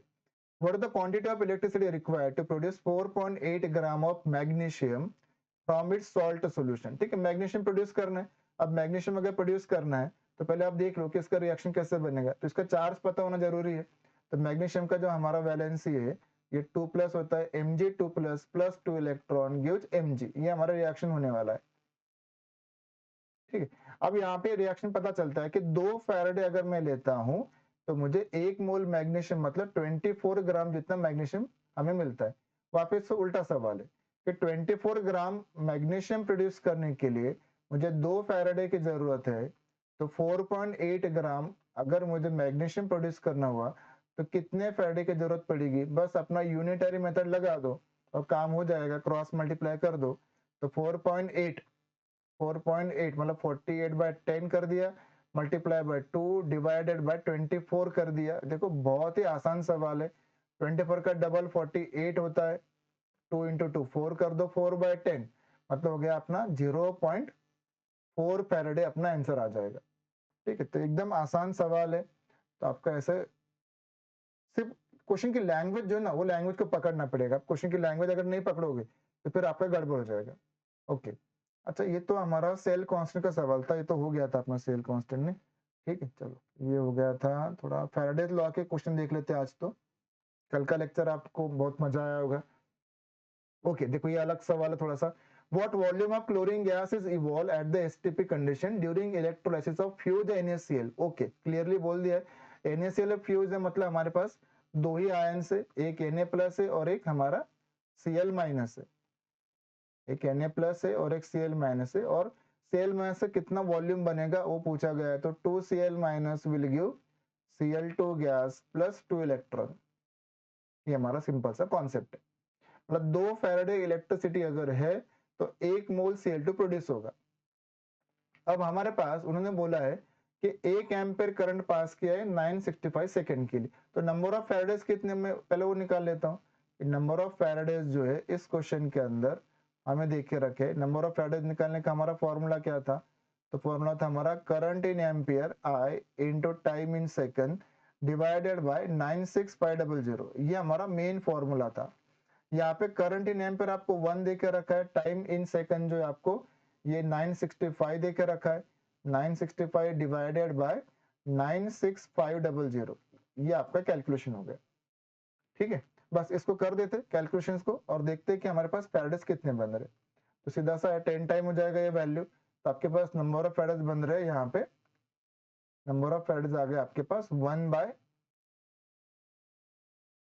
आ गया ना। इसको अगर डिवाइड करोगे तो दिस विल बी 1/100। अब आपको कैलकुलेशन समझना है। क्वेश्चन में आपको क्या बोला है, वॉल्यूम पूछा गया है, देखो, और डाटा हमारा जो रिएक्शन होता है हमेशा वो मोल के टर्म में होता है। तो यहां से समझिए कि 2 फैराडे अगर है, 2 फैराडे 2 फैराडे अगर है तो 1 मोल Cl2 बन रहा है, और 1 मोल Cl2 का मतलब होता है एट एसटीपी कंडीशन 22.4 लीटर। वो बोला है एट एसटीपी 22.4 dm³ मतलब लीटर। 1 मोल मतलब 22.4 लीटर लेना है। 2 फैराडे से 22.4 लीटर जितना Cl2 बनता है, आपके पास फैराडे कितने 1/100 है, उससे कितना बनेगा यूनिटरी मेथड लगा दो आप। सिंपल सी बात है कि 2 फैराडे अगर है 2 फैराडे अगर है तो 22.4 लीटर बनता है। अब मेरे पास अगर 1/100 जितने फैराडेज है तो वहां पे हमारा वॉल्यूम कितना बनेगा। एकदम सिंपल सा कैलकुलेशन, क्रॉस मल्टीप्लाई कर दो, 22.4 मल्टीप्लाई बाय 1/100। मतलब इससे आसान कैलकुलेशन तो और क्या देंगे ना आपको, डिवाइडेड बाय 2। अब आप इसको देख लो तो ये वैल्यू कितना आ जाएगा आपके पास 11.2, और डिवाइडेड बाय 100 कर दो आप बस ये देख लो आप, तो आपका आंसर आ जाएगा 0.012 लीटर जितना आ जाएगा आपके पास। ठीक है, तो ये वैल्यू आ जाएगा आपके पास, this answer will be 0.112 litre, this will be your answer. ठीक है, चलो अगला सवाल ले लेते हैं। तो काफी सिंपल सवाल है सब। चलो अगला सवाल देख लेते हैं। Calculate the amount of electricity required in Coulomb's, okay, to convert 0.08 mole of MnO4 to minus to Mn2 plus। Okay, तो थोड़ा जी टाइप का सवाल होगा ये, तो ये बड़ा अच्छा सवाल है मुझे लगता है कि MnO4 माइनस से मुझे Mn2 प्लस बना देना है। तो यहाँ पे सबसे पहले ना हमें वो रिएक्शन को बैलेंस करना पड़ेगा। आप देखो चार्ज अगर देखो तो मैंगनीज का जो ओरिजिनल चार्ज था MnO4 माइनस के अंदर, थोड़ा सा टेक्निकल ग्लिच है, 1 मिनट के लिए रुकना पड़ेगा हमें, इसको देखते हैं अभी, ये थोड़ा सॉल्व हो जाना चाहिए। ठीक है, थोड़ा सा वेट करते हैं, देखते हैं कि हमारा जो कंप्यूटर है लगता है वो भी थक गया है ये सब कैलकुलेशन करते करते। नहीं, आज जैसे आप बच्चे थक जाते हो वैसा। चलो आई थिंक हो गया है, देखो ये भी आ गया, लगता है वो भी ब्रेक लेने गया था और पानी पी के आ गया वापिस से। तो मैंगनीज का ओरिजिनल हमारा चार्ज क्या था, अगर आप देखें तो मैंगनीज का ओरिजिनल चार्ज जो था वो हमारा +7 था। ओरिजिनली मैंगनीज जो था वो +7 था, और अभी Mn2 प्लस है, मतलब कितने इलेक्ट्रॉन का डिफरेंस है, अगर देखो तो यहाँ पे ये 5 इलेक्ट्रॉन का डिफरेंस है। ठीक, बाकी रिएक्शन को बैलेंस करना पड़ेगा, उतने हम जाएंगे नहीं, हमें जरूरत नहीं है अभी। तो यहाँ पे देखिए कि 1 मोल अगर आपके पास MnO4 माइनस है तो वहां पे 5 मोल इलेक्ट्रॉन मतलब 5 फैराडे की जरूरत होती है, 5 फैराडे की जरूरत होती है। अभी आपको सवाल क्या पूछा गया है कि 0.08 मोल अगर आपका मैंगनीज है तो आपको कितना इलेक्ट्रिसिटी रिक्वायर्ड होगा। तो सीधी सी बात है, 1 मोल के लिए 5 फैराडे है, तो 0.08 मोल अगर है तो उसके लिए हमारे पास कितने फैराडे रिक्वायर्ड होंगे, तो उसके लिए रिक्वायर्ड हो जाएंगे हमारे पास 0.08 मल्टीप्लाई बाय 5, इतने फैराडेज हमें रिक्वायर्ड होंगे। और इतने फैराडेज का आपको क्वेश्चन पूछा गया है, इन कूलम्स पूछा गया है। देखो याद ध्यान में रखो आप, 96500 कूलम मतलब 1 फैराडे होता है, और आपके पास इतने सारे फैराडेज आ गए, बस इसको कैलकुलेशन कर दो, आप कितना आ जाएगा, 8 × 5 40 हो जाएगा, और डेसिमल को सेट कर दो आप। तो इतने फैराडेज हो गए, तो आपके पास नंबर ऑफ कूलम्स कितने होंगे, तो नंबर ऑफ कूलम्स के लिए बस इसको आपको क्या करना है, मल्टीप्लाई कर देना है। तो कूलम्स हमारे पास आ जाएंगे, coulombs will be equal to 8 × 5 divided by ये 100 कर दिया, और मल्टीप्लाई बाय 96500 ये कर दिया मैंने कैलकुलेशन। देखो कैलकुलेशन से डरना नहीं है, बस ये सिंपल सा कैलकुलेशन है, ये कैलकुलेशन कर सकते हो, जो भी आंसर आएगा आपका सही हो जाएगा। ठीक है, लगभग कितना हो जाएगा, ये 40 के करीब हो जाएगा, 40 × 960 कर देता हूँ मैं तो भी चलेगा। लगभग 1000 भी लेता हूँ तो 1000 × 40, 40,000 से थोड़ा कम आएगा आंसर। अब 40,000 से अगर कम आंसर देखना तो मेरे पास एक ही ऑप्शन है भैया, 38,000 अप्रॉक्स कर दिया मैंने। 965 को एक मोमेंट के लिए 1000 ले लिया, 1000 × 40, 40,000 हो गया, 4000 से आंसर तो पीछे आने वाला है, एक ही ऑप्शन है अपने पास 38,000, कैलकुलेशन हो जाएगा आपका। ठीक है, तो अगला सवाल ले लेते हैं इसका। मतलब this questions are very simple, तो ये मैं कहना चाह रहा हूँ, ऐसा डरना नहीं है आपको। Calculate the amount of electricity required to convert 1.1 mole of Cr2O7 minus to Cr3 plus, okay, in acidic medium, वो क्लियरली बोल दिया है। और एसिडिक मीडियम में डाइक्रोमेट का जो वैलेंसी फैक्टर होता है हमेशा वो 6 होता है, इसको बैलेंस करना पड़ेगा पर। ठीक है, तो रेडॉक्स रिएक्शन का थोड़ा सा मिक्स एप्लीकेशन दे दिया है, तो Cr2O7 2 माइनस से हमें बना देना है Cr3 प्लस बना देना है, Cr3 प्लस बना देना है, इसको बैलेंस कर देंगे, 2 Cr3 प्लस बोल देंगे। इधर 7 ऑक्सीजन थे, इधर 7H2 कर दिया, 7H2 कर दिया, हाइड्रोजन 14 हो गए, 14H प्लस कर दिए, चार्ज बैलेंस कर दो, 14 प्लस और 2 माइनस, ये आपके पास हो गए 12 प्लस हो गए। राइट साइड में जाएंगे 3 × 2 6 प्लस हो गए, मतलब 6 इलेक्ट्रॉन ऐड करने पड़ेंगे। पक्का याद रखना, डायक्रोमेट का फैक्टर हमेशा 6 ही होता है। ठीक है, 1 मोल अगर है, 1 मोल के लिए हमें 6 फैराडे की जरूरत होती है, तो 1.1 मोल अगर है तो कितना फैराडे चाहिए होगा, तो 1.1 मोल के लिए हमें चाहिए होगा यहाँ पे 1.1 इंटू 6 इतने फैराडेज चाहिए होंगे। कूलम में सवाल पूछा गया है तो कूलम में कितना आएगा, तो 1.1 इंटू 6 इंटू 96500, बस ये कैलकुलेशन कर दो, आपका आंसर यहाँ पे हो जाएगा। ठीक है, रफ कैलकुलेशन करना है 11 1.1 को, ये आप क्या करो 11/10 कर दो, एक जीरो वहां से उड़ा दो, या ज्यादा कोई फर्क नहीं पड़ने वाला, वैसे आप करके देख लेना। तो ये कैलकुलेशन ही आपको करना है, कैलकुलेशन आपसे हो जाएगा। लगभग इसको एक जीरो उड़ा के क्या करो, इसको जो है आप 9650 मतलब लगभग 10,000 ले लेना, 10,000 इंटू 6 करोगे तो 60,000 से थोड़ा ऊपर आंसर आएगा। तो 60,000 से ऊपर आंसर देखना है तो देख लो आप। तो 6 के मल्टीपल में तो मुझे एक ही ऑप्शन दिख रहा है यहाँ पे, तो यही बनेगा अपना। ठीक है, एक बार आप भी फिर भी कैलकुलेशन करके एक बार चेक करना। अगला सवाल ले लेते हैं। Calculate the quantity of electricity required to liberate 0.1 mole of chlorine gas during the electrolysis of molten sodium chloride. सारे मोल्टन के केस दिया आपको, एक्वियस वाला केस दिया ही नहीं है, तो डिफिकल्ट पार्ट किया ही नहीं। 0.1 मोल क्लोरीन गैस से लिबरेट करना है तो पहले रिएक्शन को समझना पड़ेगा। रिएक्शन कैसे होता है हमारा, 2Cl minus gives Cl2 gas plus 2 electron, मतलब 2 फैराडे हो गए। मतलब 2 फैराडे अगर है तो हमारे पास 1 मोल Cl2 बनता है। क्वेश्चन में पूछ रहे हैं कि आपको अगर 0.1 मोल Cl2 प्रोड्यूस करना है तो आपके पास फैराडेज कितने होने चाहिए, तो 1 का 1/10 कर दिया तो 2 का भी 1/10 कर दो आप, और ये फैराडेज हो गए। बट क्वेश्चन तो कूलम में पूछा है, तो कूलम के लिए क्या करोगे, उसको मल्टीप्लाई कर देना। तो सबसे पहले नंबर ऑफ फैराडेज कितना आ जाएंगे, नंबर ऑफ फैराडेज हो जाएंगे 0.2 हो जाएगा ये तो।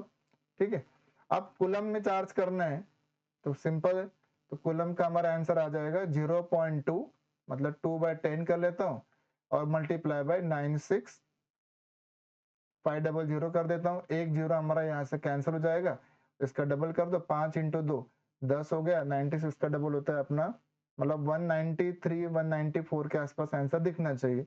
ओके, 193 आंसर दिख रहा है, हो जाएगा। बस ये कैलकुलेशन कर देना, 6 इंटू 2 12, 12 और एक ऊपर का एक कैरी किया था 13 हो गया, 9 इंटू 2 18, 18 और एक 19, 19,300 जितना अपना कैलकुलेशन बन जाएगा। तो ये सिंपल कैलकुलेशन था। चलो अगला सवाल ले लेते हैं। ये हम लोगों ने 2024 के सारे सवाल जो ये कर दिए, लास्ट सवाल है 2024 का, इसके बाद थोड़े 2023 के भी एक दो क्वेश्चन हम देख लेते हैं।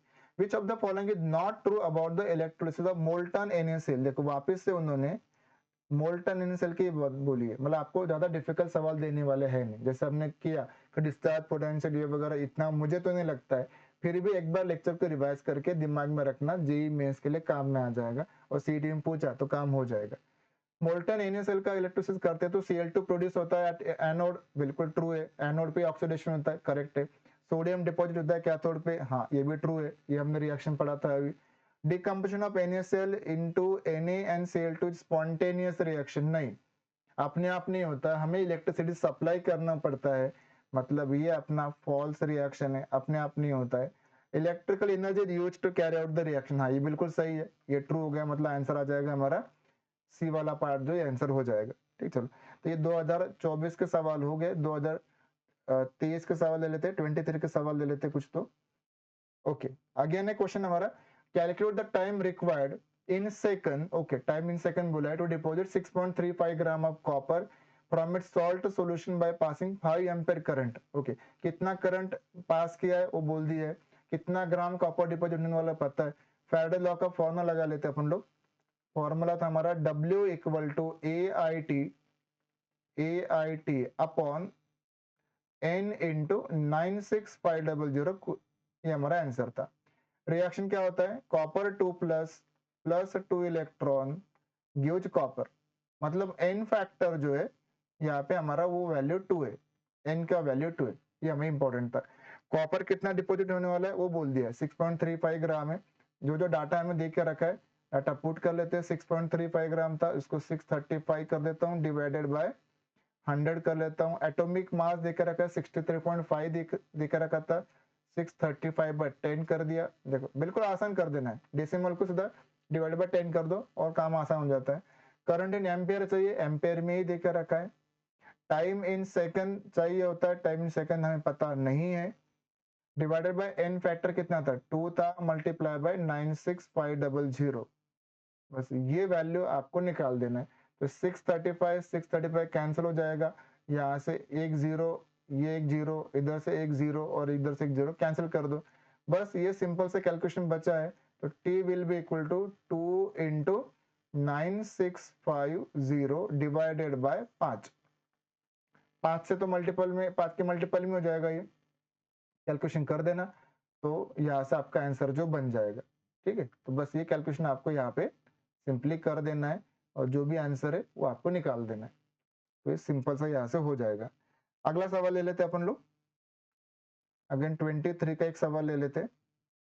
ये सब सवाल हम लोग सॉर्ट आउट करके रखे हुए हैं, क्योंकि कल हम लोगों ने पूरे जो सवाल थे वो पूरे कंडक्टेंस के ऊपर जो सवाल थे वो देख लिए। आज पूरे सवाल हमारे नर्स इक्वेशन और फैराडे लॉ के ऊपर जो सवाल है इनको हम एक बार देख लेते हैं।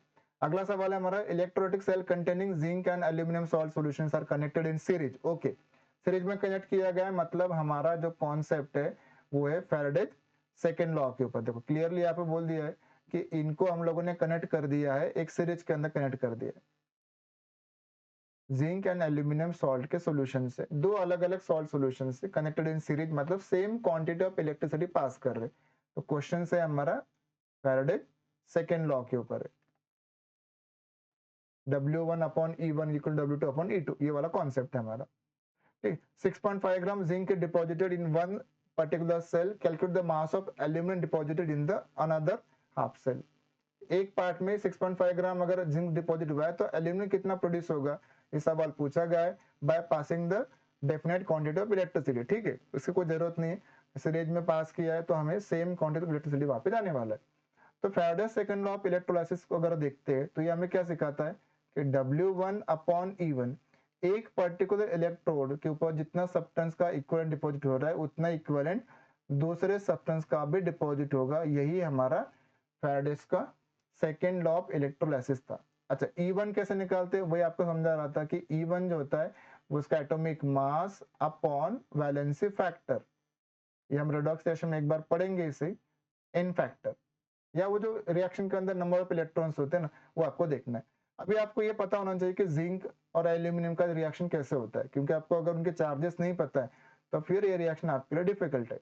तो zinc 2 plus 2 electron gives Zn, मतलब यहाँ पे 2 इलेक्ट्रॉन का डिफरेंस होता है।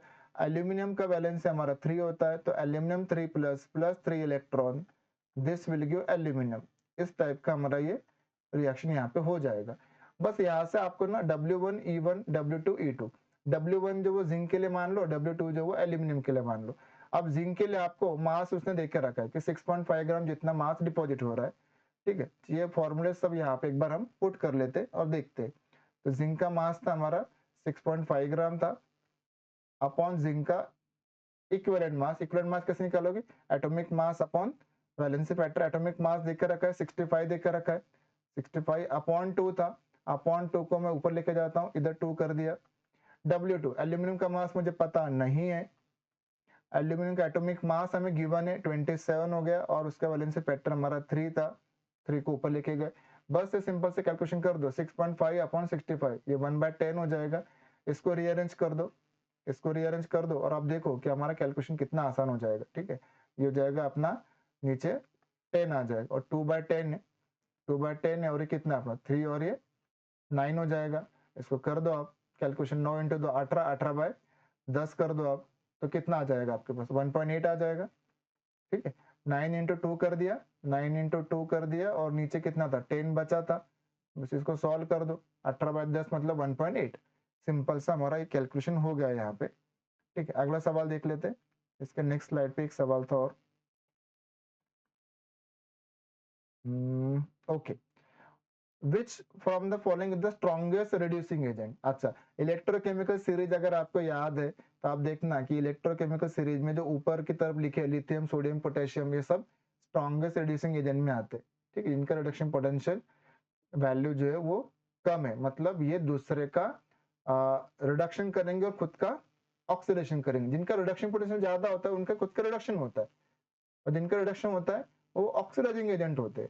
जिनका रिडक्शन पोटेंशियल वैल्यू कम है वो खुद का ऑक्सीडेशन करेंगे, मतलब दूसरे का रिडक्शन करेंगे, ठीक है।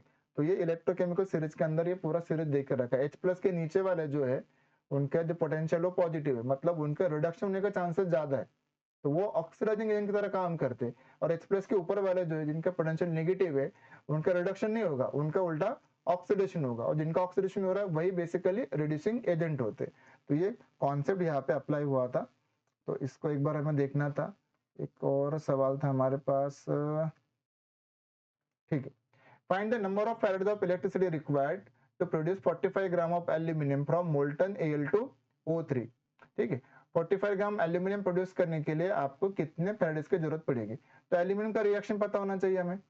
एल्यूमिनियम का रिएक्शन कैसे होता है हमारा कि Al3 plus 3 electron gives aluminium, मतलब 3 फैराडे अगर है तो 3 फैराडे से हम 27 ग्राम जितना एल्यूमिनियम जो है वो प्रोड्यूस कर सकते। क्वेश्चन पूछा गया है कि मुझे अगर 45 ग्राम एल्यूमिनियम प्रोड्यूस करना है, 45 ग्राम एल्यूमिनियम प्रोड्यूस करना है तो मुझे कितने फैराडे की जरूरत पड़ेगी?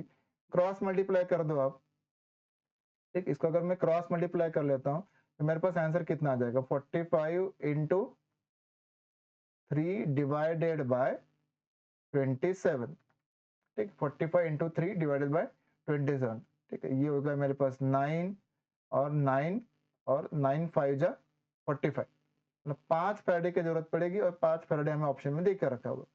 सिंपल से कैलकुलेशन हमने कर दिया है, ठीक है। तो आई थिंक ये जो हमारे सवाल थे ये वाले सवाल तो आपके अभी क्लियर हो गए। अभी थोड़े सवाल जो हम लोग नर्स्ट इक्वेशन के देख लेते, नर्स्ट इक्वेशन के ऊपर कैसे सवाल बने एक बार उनको चेक कर लेते अपन लोग, ठीक है। चल एक सवाल ले लेते और फिर देखते आगे कंटिन्यू करते अपन लोग, ठीक है। Which from the following equation represent the correct relationship between the standard cell potential and the equilibrium constant? Okay, standard cell potential मतलब आपको यहाँ पे देखो लैंग्वेज को पकड़ना बड़ा जरूरी है। स्टैंडर्ड सेल पोटेंशियल मतलब ई नॉट सेल की बात बोली गई है, ई नॉट सेल, और इक्विलिब्रियम कांस्टेंट की या केसी की बात बोली। अभी हम लोगों ने पढ़ा था ये फॉर्मूला क्या बना था हमारा, E naught cell equal to 0.059 upon N, क्योंकि एन वैल्यू अब सबका अलग अलग होगा, बाकी जो कांस्टेंट थे वो तो सबके सेम रहते हैं, और ये हो जाएगा आपका लॉग के सी के पी जैसे बोलना है आपको। तो अब देख लो टू द बेस 10 होता है ये, तो कौन सा ऑप्शन मैच करेगा हमारा? 0.059 बाय बी में तो एफ है वो नहीं चलेगा, और सी में लॉग के, डी में एल एन के दिया, लॉग के चाहिए था, लॉग के टू द बेस 10 होता है, ये हमेशा टू द बेस 10 होता है। इस तरीके से अपन लोग नर्स्ट इक्वेशन का जो सिंपल क्वेश्चन है इसको देख लेते। चलो अगला सवाल लेते एक और, देखिए।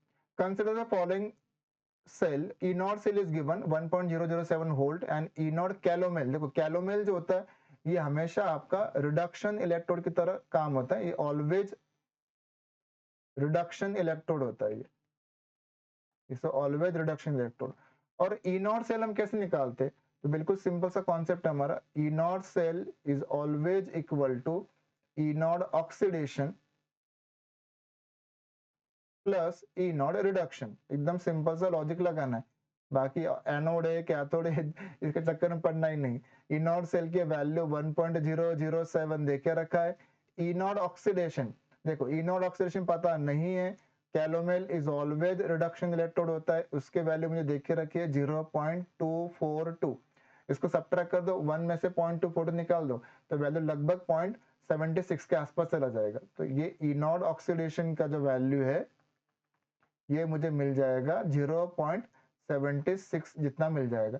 बट यहाँ पे देखना आप, यहाँ पे जो लैंग्वेज यूज किया ना ये बड़ा इंपॉर्टेंट था कि स्टैंडर्ड पोटेंशियल। स्टैंडर्ड पोटेंशियल का मतलब हमेशा ऑलवेज, कन्वेंशनली ध्यान में रखना कि ऑलवेज रिडक्शन पोटेंशियल होता है। पोटेंशियल जब भी बोलेंगे तो इसका मतलब हमेशा रिडक्शन पोटेंशियल होता है। और यहाँ पे तो हमारा क्या हुआ है, ऑक्सीडेशन हुआ है, और क्वेश्चन किसके लिए पूछा गया है? रिडक्शन के लिए पूछा गया है। तो हमें क्या करना होगा, इसके साइन को चेंज कर देना है, ठीक है। क्वेश्चन हमारा रिडक्शन के लिए था, डाटा हमारा ऑक्सीडेशन का है तो उसको उल्टा कर दो। जब उसको रिवर्स कर दोगे तो आप देखना कि आपका जो आंसर है वो बन जाएगा E naught reduction will be equal to minus 0.76 volt हो जाएगा। तो माइनस 0.76 ये सही आंसर है, क्योंकि उसने बी ऑप्शन भी यहाँ पे दे के रखा था। ठीक है, ठीक है, चलिए अगला सवाल लेते हैं अपन लोग। तो नॉस्ट इक्वेशन के ऊपर एकदम आसान क्वेश्चन जो वो एग्जाम में बनते हैं। तो let's go for the next question. देखिए क्या दिया हुआ है, what are the decreasing order of deposition of metal on the electrode if the standard reduction potentials are given. देखो अभी आपको मैं वही बोल रहा था फैराडेज लॉ के अंदर कि कौन सबसे पहले डिपॉजिट होगा, ये सब कुछ डिपेंड करता है उनके डिस्चार्ज पोटेंशियल के ऊपर या रिडक्शन पोटेंशियल की वैल्यूज के ऊपर। जिसका रिडक्शन पोटेंशियल वैल्यू सबसे ज्यादा है वही सबसे पहले डिपॉजिट होगा। मतलब सिंपल सा लॉजिक ये है हमारा कि ई नॉट रिडक्शन, देखो आपको यहाँ पे लॉजिक क्या लगाना है कि ई नॉट रिडक्शन जो है, E naught reduction directly proportional to the order of deposition या चांसेस ऑफ डिपोजिशन। जिसका रिडक्शन पोटेंशियल ज्यादा है उसी का रिडक्शन होने का चांसेस भी सबसे ज्यादा होता है। तो यहाँ पे देखिए एजी का वैल्यू जो है वो 0.8 दिख रहा है, कॉपर 2 प्लस के लिए 0.337 दिया हुआ है। बस ये वैल्यू लगा दो आप, तो देखो कि एजी सबसे पहले डिपॉजिट होगा, फिर कॉपर आएगा, उसके बाद जो है मुझे लगता है कि एसएन बनेगा और फिर कैडमियम बनेगा। तो इसका जो आंसर है वो अपना ए आंसर जो वो आ जाएगा। तो एकदम आसान सा सवाल था ये। ठीक है, चलो अगला सवाल देख लेते हैं अगेन लास्ट इक्वेशन के ऊपर। ओके, एक सवाल और है। द ई नॉट सेल पूछा होगा, मुझे लगता है कि हाँ ई नॉट सेल देकर, सॉरी ई सेल देकर रखा है, ई सेल देकर रखा है, कॉपर कॉपर 2 प्लस आपका एक सेल देकर रखा है बेसिकली सॉल्ट ब्रिज के साथ, और ई सेल का वैल्यू आपको 0.647 देकर रखा हुआ है। Calculate the E not AG plus पूछा है, ठीक है, और ई नॉट कॉपर देकर रखा हुआ है। ठीक है, चलो सबसे पहले जब भी आपको एक सेल देकर रखा होगा तो आपको उसका सेल रिएक्शन दो वो लिखते आना चाहिए। ठीक, अब इसका सेल रिएक्शन कैसे होगा, देखो इलेक्ट्रोकेमिकल सेल में एनोड हमारा जो होता है वो नेगेटिव होता है, कैथोड हमारा पॉजिटिव होता है। एनोड पे ऑक्सीडेशन होगा, कैथोड पे रिडक्शन होगा। ठीक है, तो एनोड का जो रिएक्शन हो क्या होगा हमारा कि कॉपर सॉलिड से कॉपर 2 प्लस, कॉपर सॉलिड से कॉपर 2 प्लस, ये हमारा एनोड का रिएक्शन है। एनोड पे ऑक्सीडेशन हो रहा है और इसका जो पोटेंशियल होगा ई नॉट जो होगा इसका ऑक्सीडेशन पोटेंशियल, ऑक्सीडेशन हुआ इसलिए ऑक्सीडेशन लिखूंगा, ये वैल्यू हो जाएगा मेरे पास -1 -0.153। ठीक है, अच्छा फिर रिडक्शन किसका हुआ है, एजी प्लस का हुआ है, तो एजी प्लस का रिएक्शन लिख देंगे हम लोग Ag plus plus electron this gives Ag. Reaction को बैलेंस करना होगा, ऊपर 2 इलेक्ट्रॉन थे, इधर 1 इलेक्ट्रॉन का डिफरेंस दिख रहा है, तो ये 2 इलेक्ट्रॉन कर दो, इसको 2 से मल्टीप्लाई कर दो, 2 से मल्टीप्लाई कर दो। बट अगर हम वैल्यूज को 2 से मल्टीप्लाई करें तो उसकी जो वैल्यू होगी ई नॉट उसको 2 से मल्टीप्लाई नहीं करना है, क्योंकि ये हमारी इंटेंसिव प्रॉपर्टी। तो ई नॉट रिडक्शन हुआ है तो ई नॉट रिडक्शन ही लिखूंगा मैं यहाँ पे, और ये वैल्यू मुझे पता नहीं है, एक्स वोल्ट मैं मान लेता हूँ। अब एक सेल रिएक्शन लिखने के बाद आपको एक नेट सेल रिएक्शन लिखना बहुत जरूरी होता है। नेट सेल रिएक्शन में वही LHS और RHS रिस्पेक्टिवली ऐड कर दो, क्योंकि यहाँ से अपने को वो जो K होता है या Q का जो वैल्यू होता है रिएक्शन कोशेंट उसको हमें यहाँ से पता करना होता है। यहाँ से आपका आ जाएगा copper solid plus 2Ag plus, electron will get cancel, Ag plus हमारे आयन से एक्वियस फॉर्म में होंगे ऑब्वियसली। ठीक है, उन्होंने बोल के भी रखा है कि 1 मोलर सॉल्यूशन देके रखा हुआ है, मतलब एक्वियस सॉल्यूशन होगा, giving copper 2 plus plus 2Ag। Ag हमारा सॉलिड बन जाएगा, कॉपर हमारा सॉलिड था। इसका जो ई नॉट सेल है, मुझे लगता है कि ई नॉट सेल ही दिया होगा, यहाँ पे थोड़ा सा एरर लग रहा है मुझे। ई नॉट सेल वैल्यू जो है ये आपको देख के रखा हुआ है 0.647। ठीक, ये वैल्यू आपको देखे रखा हुआ है, और आपको कॉपर का जो वैल्यू, सॉरी सिल्वर का जो वैल्यू पूछा गया है। ठीक है, बस इतने आपको यहाँ पे ध्यान देना है। मुझे लगता है कि ई नॉट सेल ही होगा, इसको करेक्शन कर दे, ई नॉट सेल होगा ये। ओके, अब ई नॉट सेल पता है तो E naught cell is basically what, E oxidation plus E reduction होता है। तो ई नॉट सेल का हम इक्वेशन लिख लेते, E naught cell is equal to E naught oxidation plus E naught reduction. तो जिसका ऑक्सीडेशन है उसको ऑक्सीडेशन लिखो, एनोड कैथोड के चक्कर में मत पड़ना है, जैसा दिख रहा है वैसे लिख दो, बाकी सिंपल सा सवाल है, ठीक है। ऑक्सीडेशन पोटेंशियल कॉपर का देख रखा है -0.153 था, रिडक्शन पोटेंशियल वैल्यू मुझे पता नहीं है, और टोटल वैल्यू हमें देख रखा है 0.647, ये वैल्यू देख रखा है। इसको जस्ट ऐड कर दो आप और you will get the required answer. इसको अगर मैं ऐड कर देता हूँ तो ई नॉट रिडक्शन की जो वैल्यू है, ई नॉट रिडक्शन मतलब एजी का जो वैल्यू है जो हमने एक्स मान के रखा था, ये वैल्यू हो जाएगा हमारा 647 पॉइंट प्लस 0.153। इनको ऐड कर दो, 7 और 3 10, एक कैरी किया, 5 और 4 9 और 1 10, एक कैरी किया, 6 7 और 1 8 हो जाएगा। मतलब हमारा आंसर आ जाएगा 0.8 वोल्ट, ये हमारा आंसर आ जाएगा। तो ये जहाँ पे आंसर दिख रहा है वही हमारा सही ऑप्शन हो जाएगा। चलो देखते हैं। तो पहला ऑप्शन में देख के रखा है यहाँ पे 0.8 वोल्ट देख के रखा है। तो यहाँ पे बच्चे गड़बड़ क्या करते हैं ना, ये कॉपर का जो वैल्यू है 0.153, इसको पॉजिटिव लेना है कि निगेटिव लेना है, यही यहाँ पे मेनली गड़बड़ करते हैं बच्चे। थोड़ा सा आपने साइन को चेंज किया, उसको अगर आपने पॉजिटिव लिया होता इधर आके नेगेटिव हो जाता, और 0.65 में से उसको माइनस कर देते तो कोई और ऑप्शन भी मैच कर जाता। तो हमें समझना होगा कि जब भी पोटेंशियल बोला है तो वो हमेशा रिडक्शन पोटेंशियल ही होता है। कन्वेंशनल हमारा जो डेफिनेशन है वो बिल्कुल क्लियर है कि पोटेंशियल मतलब रिडक्शन पोटेंशियल ऑलवेज। देखो ये जो वैल्यू है ये by default E naught reduction का ही आपको देखे रखा हुआ है। ये जो सवाल पूछा गया है वो भी आपको ई नॉट रिडक्शन के लिए ही सवाल पूछा गया है।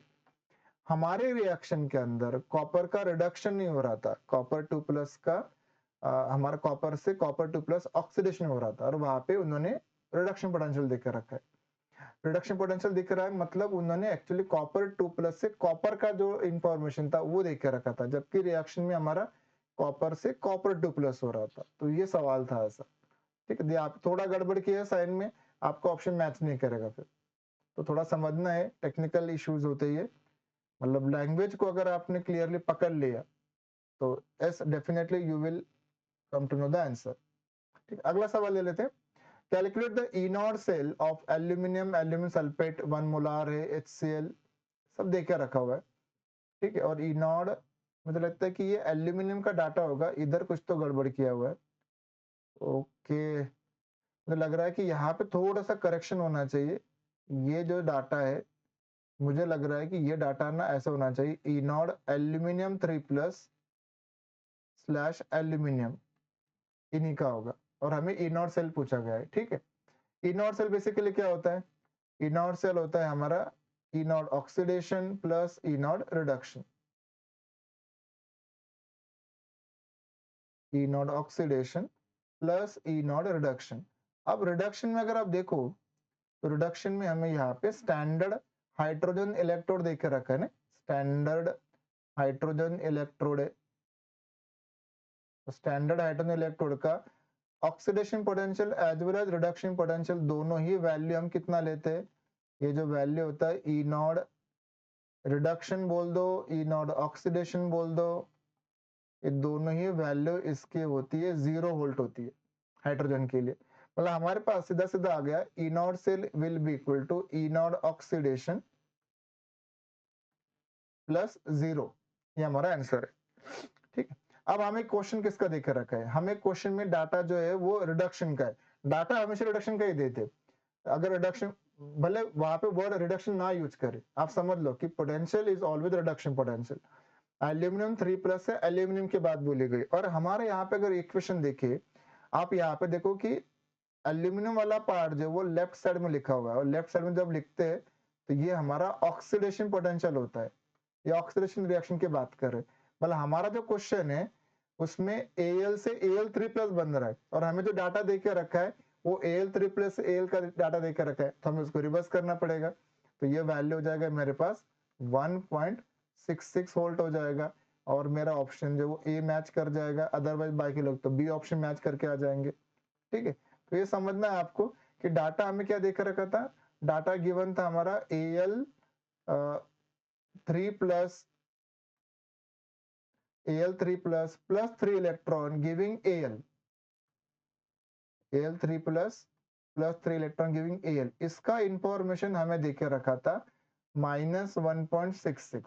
बट हमारा जो क्वेश्चन है उसके अंदर सेल में हमारा एल्यूमिनियम जो है वो लेफ्ट साइड में, और लेफ्ट साइड में ऑक्सीडेशन होता है, मतलब वहां पे हमारा इक्वेशन जो था वो Al से Al3 प्लस वाला था।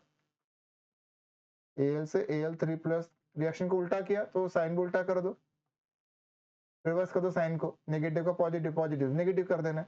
तो 1.66 इज द करेक्ट आंसर। ठीक है, चलो अगला सवाल लेते हैं इसका। लगता है कि 2024 का एक लास्ट सवाल हमारा अभी बचा हुआ है। ठीक है, देखो ये एक सवाल है। ई नॉट सेल क्लियरली बोल दिया, ई नॉट सेल बोल दिया है 1.2 वोल्ट है। ई नॉट सेल का जो डाटा है वो गिवन है आपको। क्वेश्चन पूछा है what is the EMF of the cell, मतलब ई सेल का वैल्यू जो क्या आएगा, ये सवाल पूछा है। तो E cell is equal to E naught cell -0.059 by N log Q, मतलब नर्स इक्वेशन को यूज करना पड़ेगा। नर्स इक्वेशन को यूज करने के लिए सबसे पहले हमें सेल रिएक्शन लिखना जरूरी है वो भी नेट सेल रिएक्शन, क्योंकि वही से अपने को वो रिएक्शन क्वेश्चन क्यू का जो इक्वेशन है वो पता चलने वाला है। ठीक है, तो रिएक्शन लिख लेते हैं। कैडमियम सॉलिड ऑक्सीडेशन रिएक्शन हो रहा है हमारा, कैडमियम सॉलिड से कैडमियम 2 प्लस बनाए, ये 1 मोलार है, प्लस 2 इलेक्ट्रॉन। दूसरा है हमारा Ag plus electron gives Ag, ये एक इक्वेशन हमारा बना हुआ है, बट यहाँ पे इसको हम 2 से मल्टीप्लाई कर लेंगे क्योंकि ऊपर 2 इलेक्ट्रॉन से बैलेंस करना होगा हमें। ये हमारा रिएक्शन हो गया, और इस रिएक्शन का जो नेट रिएक्शन है वो हमारा काम का है। नेट रिएक्शन में सिर्फ आयंस को देखना है हमें, जितना काम का है उतना ही लिखेंगे हम लोग। 2Ag प्लस से कैडमियम 2 प्लस, सिर्फ आयंस या गैसेस जो है ना इन्हीं को देखना है, सॉलिड लिक्विड को लेना नहीं है। ठीक है, यहाँ से अपने को Q का इक्वेशन मिल जाएगा, कैडमियम 2 प्लस का कॉन्सेंट्रेशन की पावर 1 है अपॉन Ag प्लस का कॉन्सेंट्रेशन का पावर 2 है। जैसे इक्विलिब्रियम कांस्टेंट निकालते हैं हम लोग केमिकल इक्विलिब्रियम में, सेम कॉन्सेप्ट यहाँ पे लगा देना है, और दोनों का जो कॉन्सेंट्रेशन था 1 मोलार देकर रखा था। तो Q का जो वैल्यू है हमारा, Q का वैल्यू आ जाएगा 1/1, मतलब ये 1 हो जाएगा। अगर Q 1 हो रहा है तो इसका मतलब log Q जो हमें निकलने वाला है, जो नर्स इक्वेशन में आएगा, log Q का वैल्यू जो वो 0 हो जाएगा, log 1 हो जाएगा। अब अगर मैं नर्स इक्वेशन लिख देता हूँ, तो नर्स इक्वेशन का हमारा जो इक्वेशन था, फॉर्मूला था, वो था E cell equal to E naught cell minus 0.059 by N और log Q। देखो ऐसा था, और log 1 का 0 था, मतलब ये वाला पार्ट 0 हो गया पूरा। तो सीधी सी बात है कि ई सेल जो है वो ई नॉट सेल के बराबर हो जाएगा। E cell will be equal to E naught cell, और ई नॉट सेल का वैल्यू हमें दे के रखा है, ई नॉट सेल का वैल्यू 1.2 दे के रखा हुआ है। ठीक है, E naught cell is given 1.2 volt, इसीलिए ई सेल जो है 1.2 वोल्ट हो जाएगा, और ये हमारा डी ऑप्शन जो है यहाँ पे मैच कर जाएगा। ठीक है, तो 2024 के सारे सवाल हमने कर दिए। 2023 के सवाल देख लेते, 2-3 सवाल उसके भी ले लेते अपन लोग। ज्यादा सवाल नहीं, 2023 में 5-6 सवाल ही पूछे गए थे। ठीक है, चल अगला सवाल है कैलकुलेट ई नॉट। ओके, वापिस से सेम टाइप का क्वेश्चन, थोड़ा अलग है। कैलकुलेट ई नॉट सेल बोला है, तो ई नॉट सेल कैसा आएगा, तो भैया ई नॉट सेल का मतलब भी E naught oxidation plus E naught reduction है। E naught oxidation plus E naught reduction, इसके बाद बोली गई है अपने को ये निकालना है। अब हमारे क्वेश्चन में देखो क्या हो रहा है, कैडमियम से कैडमियम 2 प्लस, ये ऑक्सीडेशन है, Ag प्लस से Ag ये रिडक्शन है। ठीक है, डाटा किसका दिया है, डाटा हमेशा रिडक्शन का दिया होता है, डाटा ऑलवेज रिडक्शन का दिया होता है, ऑलवेज।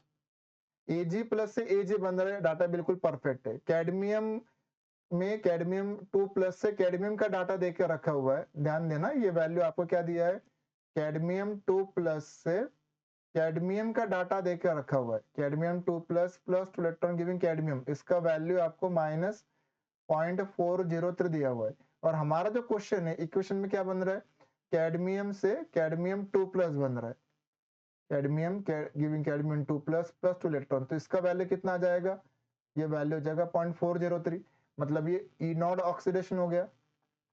ई नॉट ऑक्सीडेशन पता है, एजी प्लस से एजी का रिडक्शन हो रहा है, डाटा भी रिडक्शन का दिया हुआ है, दोनों को सिंपली ऐड कर दो आप, दोनों को ऐड कर दो और ई नॉट सेल के जो वैल्यू निकाल दो आप। तो E naught cell will be equal to E naught oxidation 0.403 plus E naught reduction था, रिडक्शन का वैल्यू 0.799 था, बस इसको ऐड कर दो आप और देखो 9 और 3 12 हो गए, एक कैरी किया, 9 और 1 10 हो गया, 7 और 4 11 और 1 12 हो गया और 1.202, ये आंसर सही है। मतलब आपको अगर वो कॉन्सेप्ट पता है कि data is always reduction potential, equation में हमारा ऑक्सीडेशन हो रहा है, साइन चेंज करना है, question with in 30 second question आपका हो जाएगा, बहुत कम टाइम लगता है इलेक्ट्रोकेमिस्ट्री के क्वेश्चन करने के लिए। बस हमें ना वो डरना नहीं है, अगर आप डर डर के कैलकुलेशन करोगे तो फिर तो आपसे होगा, होना नहीं है। वापिस से देखते हैं अगला सवाल, सेल पोटेंशियल गिवन है, which from the following expression is used to find the cell potential। Okay, cell potential मतलब ई सेल की बात बोली गई है, सेल पोटेंशियल मतलब ई सेल क्या होगा, तो नेट इक्वेशन लिखना पड़ेगा, वापस सेल रिएक्शन लिखना पड़ेगा, सेल रिएक्शन लिखने से वो क्यू का वैल्यू पता चलता है। और अभी हम लोगों ने देखा था इसका जो नेट सेल इक्वेशन होगा, देखो सीधी सी बात है, कैडमियम 2+ उधर जाएगा, प्रोडक्ट साइड में जाएगा कैडमियम 2+, हमें आयन से मतलब है, बाकी कुछ नहीं है, और कॉपर 2+ का रिडक्शन होने वाला है, तो कॉपर 2+ आपका इधर आ जाएगा, ये उल्टा होता है ना, कैडमियम 2+ इधर जाएगा, कॉपर 2+ इधर आएगा, ऐसे होता है नेट सेल रिएक्शन के अंदर, ठीक है, ऐसा उल्टा याद भी रख लिया तो भी काम हो जाता है, या फिर बेस्ट है कि आप उसका जो है नेट सेल रिएक्शन लिखो और वहां से जो इसको पता कर लो, ठीक है। तो ये यहाँ पे आ जाएगा, तो क्यू का इक्वेशन क्या बनेगा अपना, इक्वेशन बनेगा अपना कैडमियम 2+ अपॉन कॉपर 2+, ऐसे इक्वेशन बनेगा अपना, और ये लॉग क्यू में डाल देना, हो जाएगा E cell equal to E naught cell, और फिर अपना जो भी value -0.059 upon N log RT जो भी है वो सब वैल्यू पुट कर देंगे और देखेंगे कौन सा इक्वेशन हमारा मैच कर रहा है। यहाँ पे थोड़ा सा साइन चेंज करके भी दिया है कि कैसे उल्टा पुल्टा भी लिख सकते हैं कि कैडमियम अपन कॉपर ओरिजिनल है, बट कॉपर अपन कैडमियम करोगे तो पॉजिटिव लिखना पड़ेगा, वो भी चल सकता है, तो ऑप्शन मैच करना पड़ेगा। तो ऑप्शन देखते हैं, पहला ऑप्शन में क्या बोला है, E cell equal to E naught cell -0.0296 दिया है, ठीक है, वो डिवाइडेड बाय 2 कर दिया। बेसिकली हमारा मेन फॉर्मूला क्या था, मेन फॉर्मूला था हमारा E cell equal to E naught cell -0.059 divided by 2 था, ये हमारा मेन फॉर्मूला था, 0.059, इसको रफली इतने रखो, और लॉग क्यू था, ठीक है, इनटू लॉग क्यू, तो 0.529 0.59 डिवाइडेड बाय 2 करोगे तो 0.029 जितना आ जाएगा, और लॉग क्यू, क्यू क्या है, तो कैडमियम अपन कॉपर है, तो देखो पहला ऑप्शन जो हमारा मैच कर रहा है, बिल्कुल सही है, पहला ऑप्शन हमारा मैच करेगा।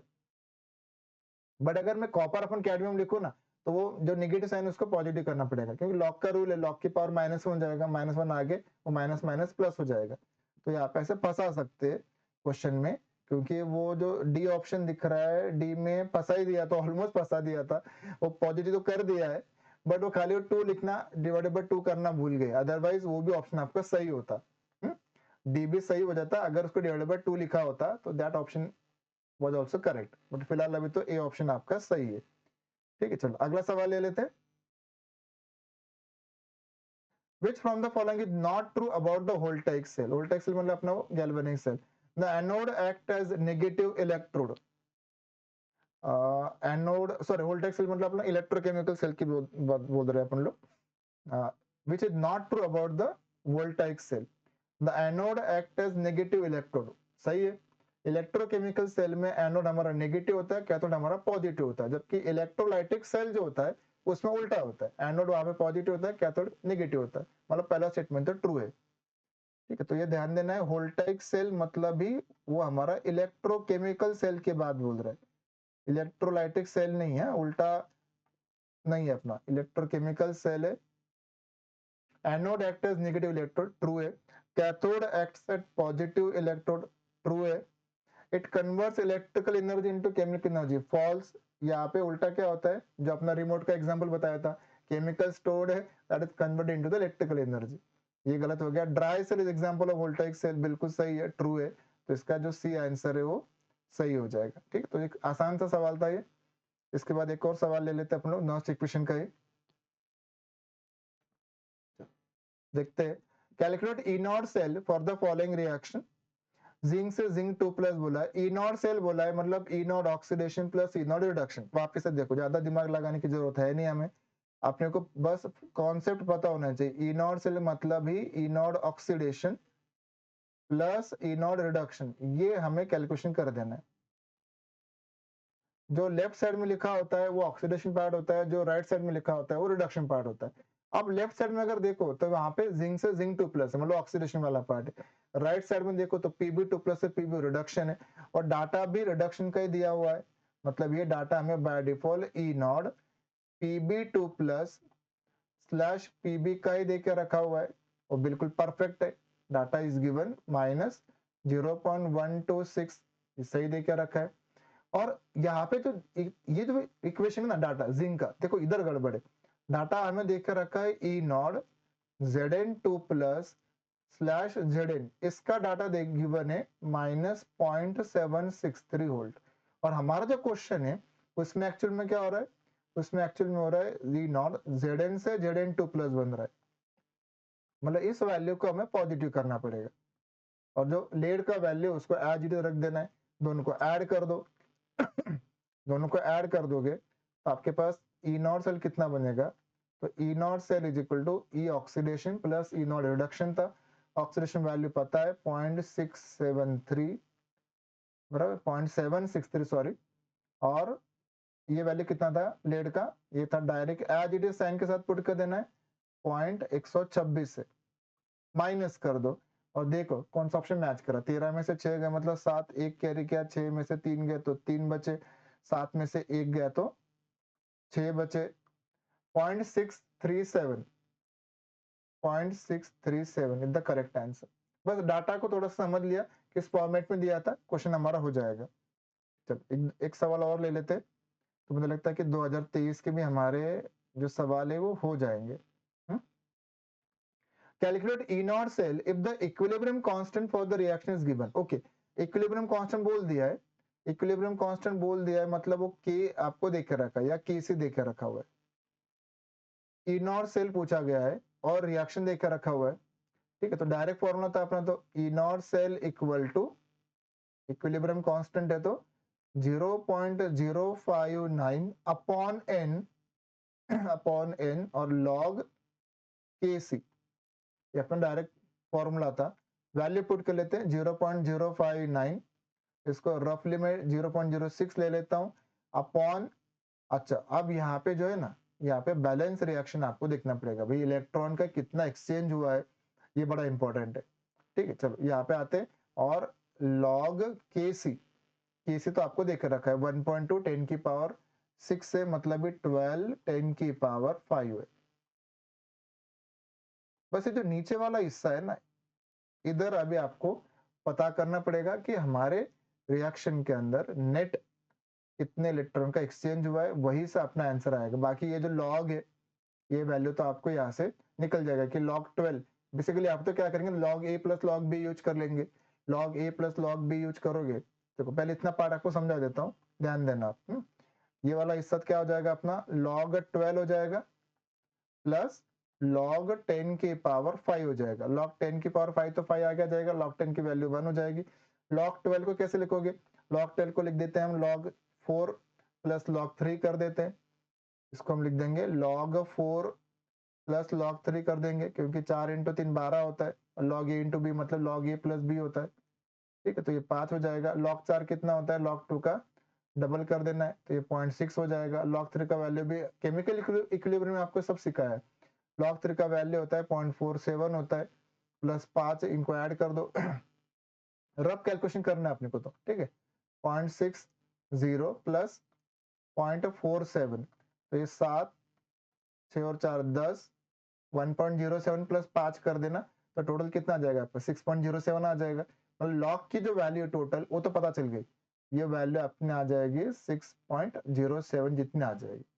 अब बचा क्या अपना, वो एन फैक्टर बचा है। देखो एन फैक्टर को समझना ही यहाँ पे इंपॉर्टेंट है। वापस से रिएक्शन में चलते हैं।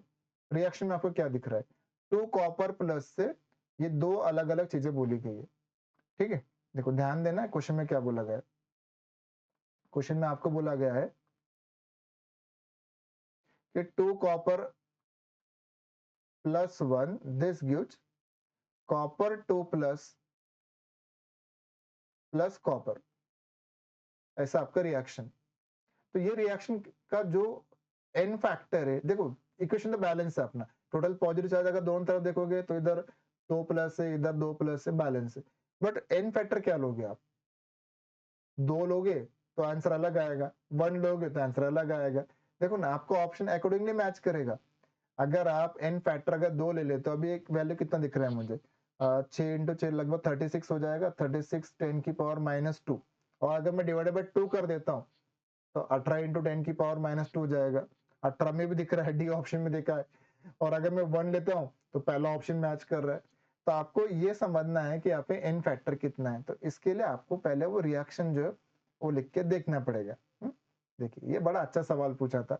इनफैक्ट ये कपलिंग रिएक्शन वाला क्वेश्चन था, ये थोड़ा जेई टाइप का सवाल जो था ये हो गया इधर। तो यहाँ पे क्या हो रहा है कि कॉपर प्लस जो है इसका अगर मैं ऑक्सीडेशन कर देता हूँ तो I will get this value copper 2 plus electron, ऐसे बनेगा, ठीक है? और दूसरा इक्वेशन में देख लेता हूँ। अगर मैं यहाँ से देखो, एक बार मैंने कॉपर का ऑक्सीडेशन किया, एक बार मुझे कॉपर का रिडक्शन करना है। अगर मुझे कॉपर का रिडक्शन करना है, या फिर मैं इसको ऐसे लिख देता हूँ, Cu से Cu प्लस। देखो ये वाला पार्ट तो क्या हो जाएगा अपना, ये वाला पार्ट हो जाएगा अपना ऑक्सीडेशन, जबकि वहां पे क्या दिख रहा है, एक रिडक्शन दिख रहा है। मतलब इस इक्वेशन को हमें थोड़ा सा उल्टा करना पड़ेगा। जब इसको उल्टा करेंगे, ओके थोड़ा सा ये लैग कर, ठीक हो जाएगा। तो ये copper plus electron giving copper. अब इन दोनों को ऐड कर दो आप। जब इन दोनों को ऐड कर दोगे तो क्या हमें जो इक्वेशन चाहिए था वो मिल गया क्या? देखो मिल जाएगा, copper plus 2 time copper plus हो जाएगा और कॉपर 2 प्लस कॉपर। तो यहाँ पे कितने इलेक्ट्रॉन का एक्सचेंज हुआ है? तो यहाँ पे अगर आप देखो तो एक इलेक्ट्रॉन का एक्सचेंज हुआ है, मतलब वो एन के वैल्यू जो थे ना वो 1 थी। अगर एन का वैल्यू 1 था तो ये 1 है। अगर ये 1 है तो फिर देखो आपका कौन सा ऑप्शन मैच कर रहा है। इसका रफ वैल्यू मैंने पुट कर दिया, तो ये वैल्यू कितना आ जाएगा मेरे पास, 6 इंटू 6 और 10 की पावर -2 कर देता हूँ। 36 10 की पावर -2 मतलब 0.36, ये वैल्यू हमारा मैच करेगा। एकदम अच्छा सवाल था ये, क्वेश्चन बढ़िया था।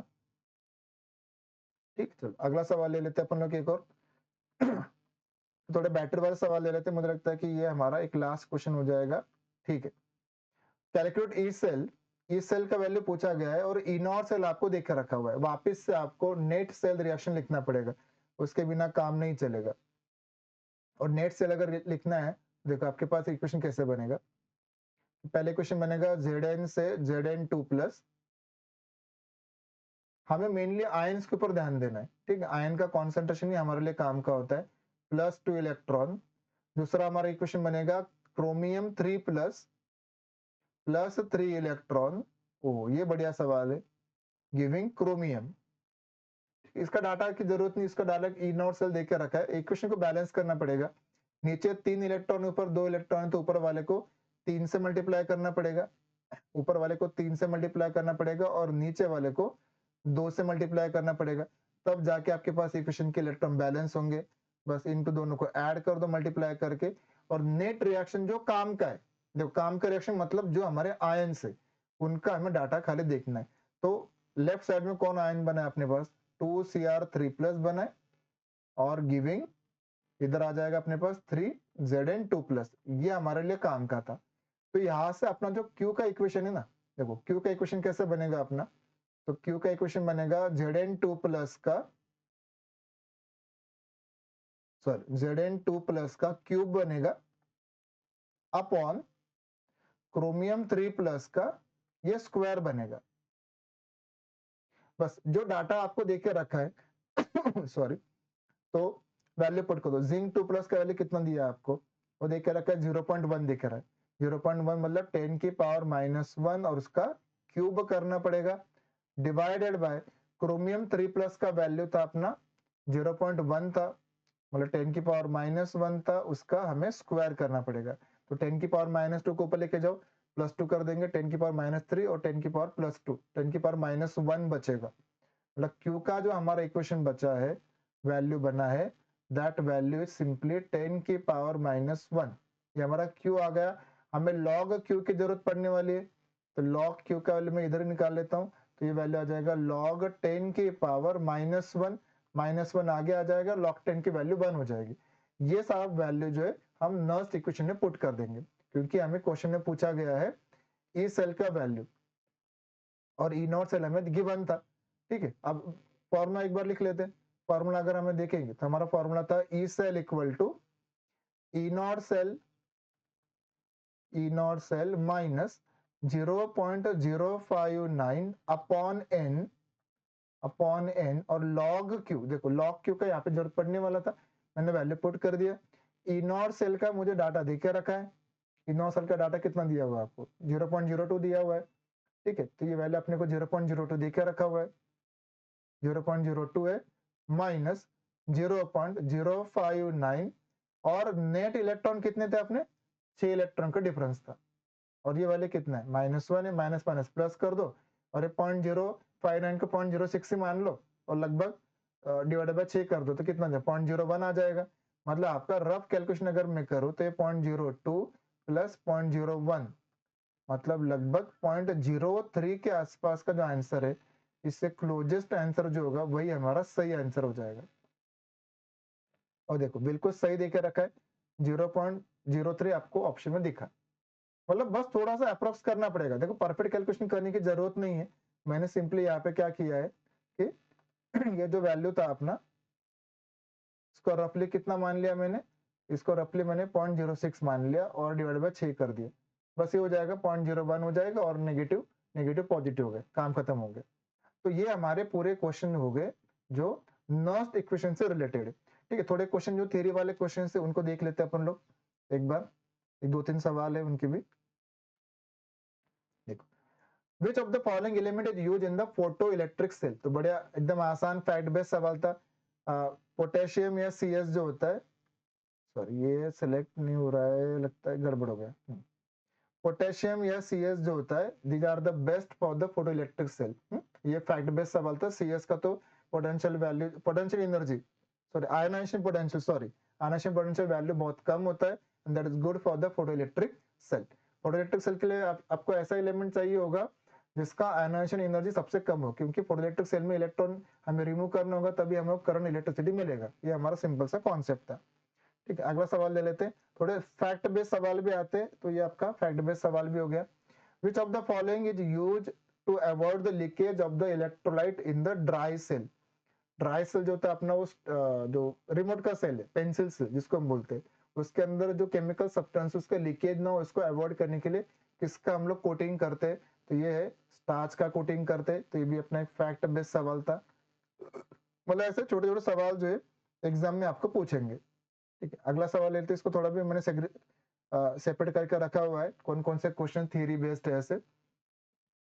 अगला सवाल देखो, ये बड़ा फेमस है, जेई में भी बहुत बार ये क्वेश्चन जो है रिपीट हुआ है कि लेड बैटरी के अंदर एनोड पे रिएक्शन क्या होता है, कैथोड पे रिएक्शन क्या होता है। एनोड पे हमारा ऑक्सीडेशन होता है, कैथोड पे रिडक्शन होता है। कहीं पे भी जाओ हमेशा ऐसा ही होगा, बस अपने को रिएक्शन याद करना पड़ेगा। कैथोड पे कौन सा रिएक्शन मिल रहा है during the discharging of the lead accumulator. तो ये डायरेक्ट फैक्ट बेस्ड सवाल था। कैथोड पे हमारा रिडक्शन होता है एनोड पे हमारा ऑक्सीडेशन होता है। तो उस हिसाब से भी आप देखो तो ये दो, सॉरी ये वाला इक्वेशन तो वैसे चला जाएगा। ठीक है, ये वाला इक्वेशन डी ऑप्शन में चला जाएगा, क्योंकि ये तो ऑक्सीडेशन है और कैथोड पे तो क्या हो रहा है, कैथोड पे हमारा रिडक्शन हो रहा है। बस आपको ए या सी में से ऑप्शन देखना था। बस आपको वो बैटरी वाला पार्ट अगर पता है, थियरी पढ़ के रखा है, तो काम हो जाएगा ये वाले क्वेश्चन में। ठीक है, तो ये फैक्ट बेस्ड सवाल था। मतलब ऐसे छोटे छोटे सवाल जो है वो बनेंगे आपके। थोड़ा बैटरी वाला है, ड्राई सेल है, हाइड्रोजन फ्यूल सेल, इसका थियरी आपको पढ़ना चाहिए। हाइड्रोजन फ्यूल सेल की मैं बात कर रहा था, देखो ये सवाल आ भी गया। हाइड्रोजन फ्यूल सेल है, H2O2 फ्यूल सेल के बारे में कौन सा स्टेटमेंट सही नहीं है H2 acts as a fuel, सही है भैया, वहां पे तो हाइड्रोजन ही अपना फ्यूल की तरह काम करता है, ट्रू है ये। O2 is oxidising agent, sorry, O2 is oxidising agent, true है। Platinum wires are use as anode and cathode, I think थोड़ा इधर गड़बड़ है। हॉट एक्वेस केओथ एक्ट एज इलेक्ट्रोड, ये तो ट्रू है, देखो ये ट्रू है, O2 ऑक्सीडाइजिंग एजेंट होता है, तभी तो हमें फ्यूल सेल बोला है भैया, कंबशन करना पड़ेगा, हाइड्रोजन का कंबशन करेंगे तो hydrogen use as a fuel, fuel का कंबशन करेंगे तभी तो हमें एनर्जी मिलेगा। मतलब ए सही है, बी सही है, डी सही है, तो सी अपना गलत हो जाएगा। तो ऐसा थोड़ा लॉजिक भी लगाना है, केओच उसमें अपना सॉल्यूशन में यूज करता है एज इलेक्ट्रोलाइट, तो ये हमने फैक्ट बेस में भी पढ़ के रखा हुआ है रेगुलर लेक्चर्स के अंदर, ठीक है। तो एक लास्ट सवाल ले लेते हैं अपन। ओके, वापिस से देखो, which of the following changes occurs during the discharging of lead accumulator, मतलब लीड जो अपना बैटरी होता है, स्टोरेज बैटरी, उसके अंदर जब डिस्चार्जिंग हो रहा है, देखो चार्ज एंड डिस्चार्ज दो सवाल है अपने। तो ड्यूरिंग डिस्चार्ज क्या हो रहा है, ये अपने को सबसे पहले यहाँ पे जानना है। तो ड्यूरिंग डिस्चार्जिंग H2SO पर कंज्यूम, बिल्कुल सही है भैया, H2SO पर कंज्यूम होता है तभी तो वो अपना इलेक्ट्रिक करंट जो है वो बनता है, ठीक है। तो H2SO पर वहां पे अपना जो सॉल्वेंट होता है दैट इज कंज्यूम कंप्लीटली, धीरे धीरे, और फिर हमें देखते हैं कि बहुत सालों के बाद ना हमें ना वो बैटरी का जो एसिड होता है उसको भी चेंज करना पड़ता है, नहीं, क्योंकि ये वैल्यू उसकी डेंसिटी जो है कम हो जाएगी। तो H2SO पर कंज्यूम होता है, ये अपने को याद रखना पड़ेगा, या जिसने बैटरी वाला कॉन्सेप्ट पढ़ के रखा है ना, लेड स्टोरेज बैटरी, ये आपका हो जाएगा। तो इस टाइप के जो छोटे छोटे सवाल है बैटरी के ऊपर वो बने हुए, हार्डली एक दो सवाल और बचे हुए, बस सेम इस टाइप के क्वेश्चन है। तो ओवरऑल हम लोगों ने इलेक्ट्रोकेमिस्ट्री का पार्ट 1 पार्ट 2 के अंदर पूरा इसको प्रॉपर तरीके से सेग्रीगेट कर दिया था इन लेक्चर्स को। पहले लेक्चर में हम लोगों ने पूरा वो कैलकुलेशन बेस्ड सवाल देखे, पर्टिकुलरली कंडक्टेंस के। आज हम लोगों ने Faraday law of electrolysis, Nernst equation और जो थोड़े बैटरी वाले सवाल है। तो बस बैटरी वाला थियरी एक बार आपको रिवाइज कर लेना है ढंग से वापस से, और इस लेक्चर को वापस एक बार आप देख लोगे ये दो लेक्चर्स को, तो आपका इलेक्ट्रोकेमिस्ट्री का जो लेवल है सीटी का उससे ज्यादा ही हम लोगों ने करके रखा होगा। तो definitely this lectures are going to be helpful to you. अगर आपको ये वीडियो अच्छा लगा है तो उसको लाइक करो, शेयर करो, और चैनल को अभी तक सब्सक्राइब नहीं किया है तो चैनल को एक बार सब्सक्राइब जरूर करना है। अगले लेक्चर में मिलते हैं, टिल देन गुड बाय। हमारा नेक्स्ट लेक्चर जो होने वाला है वो है सॉल्यूशंस एंड कॉलिगेटिव प्रॉपर्टीज के ऊपर, इसके भी हम सीरीज लेके आएंगे, इसके अंदर ही पूरा हम थियरी पार्ट्स और जो पीवाईक्यूज है कॉन्सेप्ट है इनको हम डिस्कस करने वाले। Okay, thank you.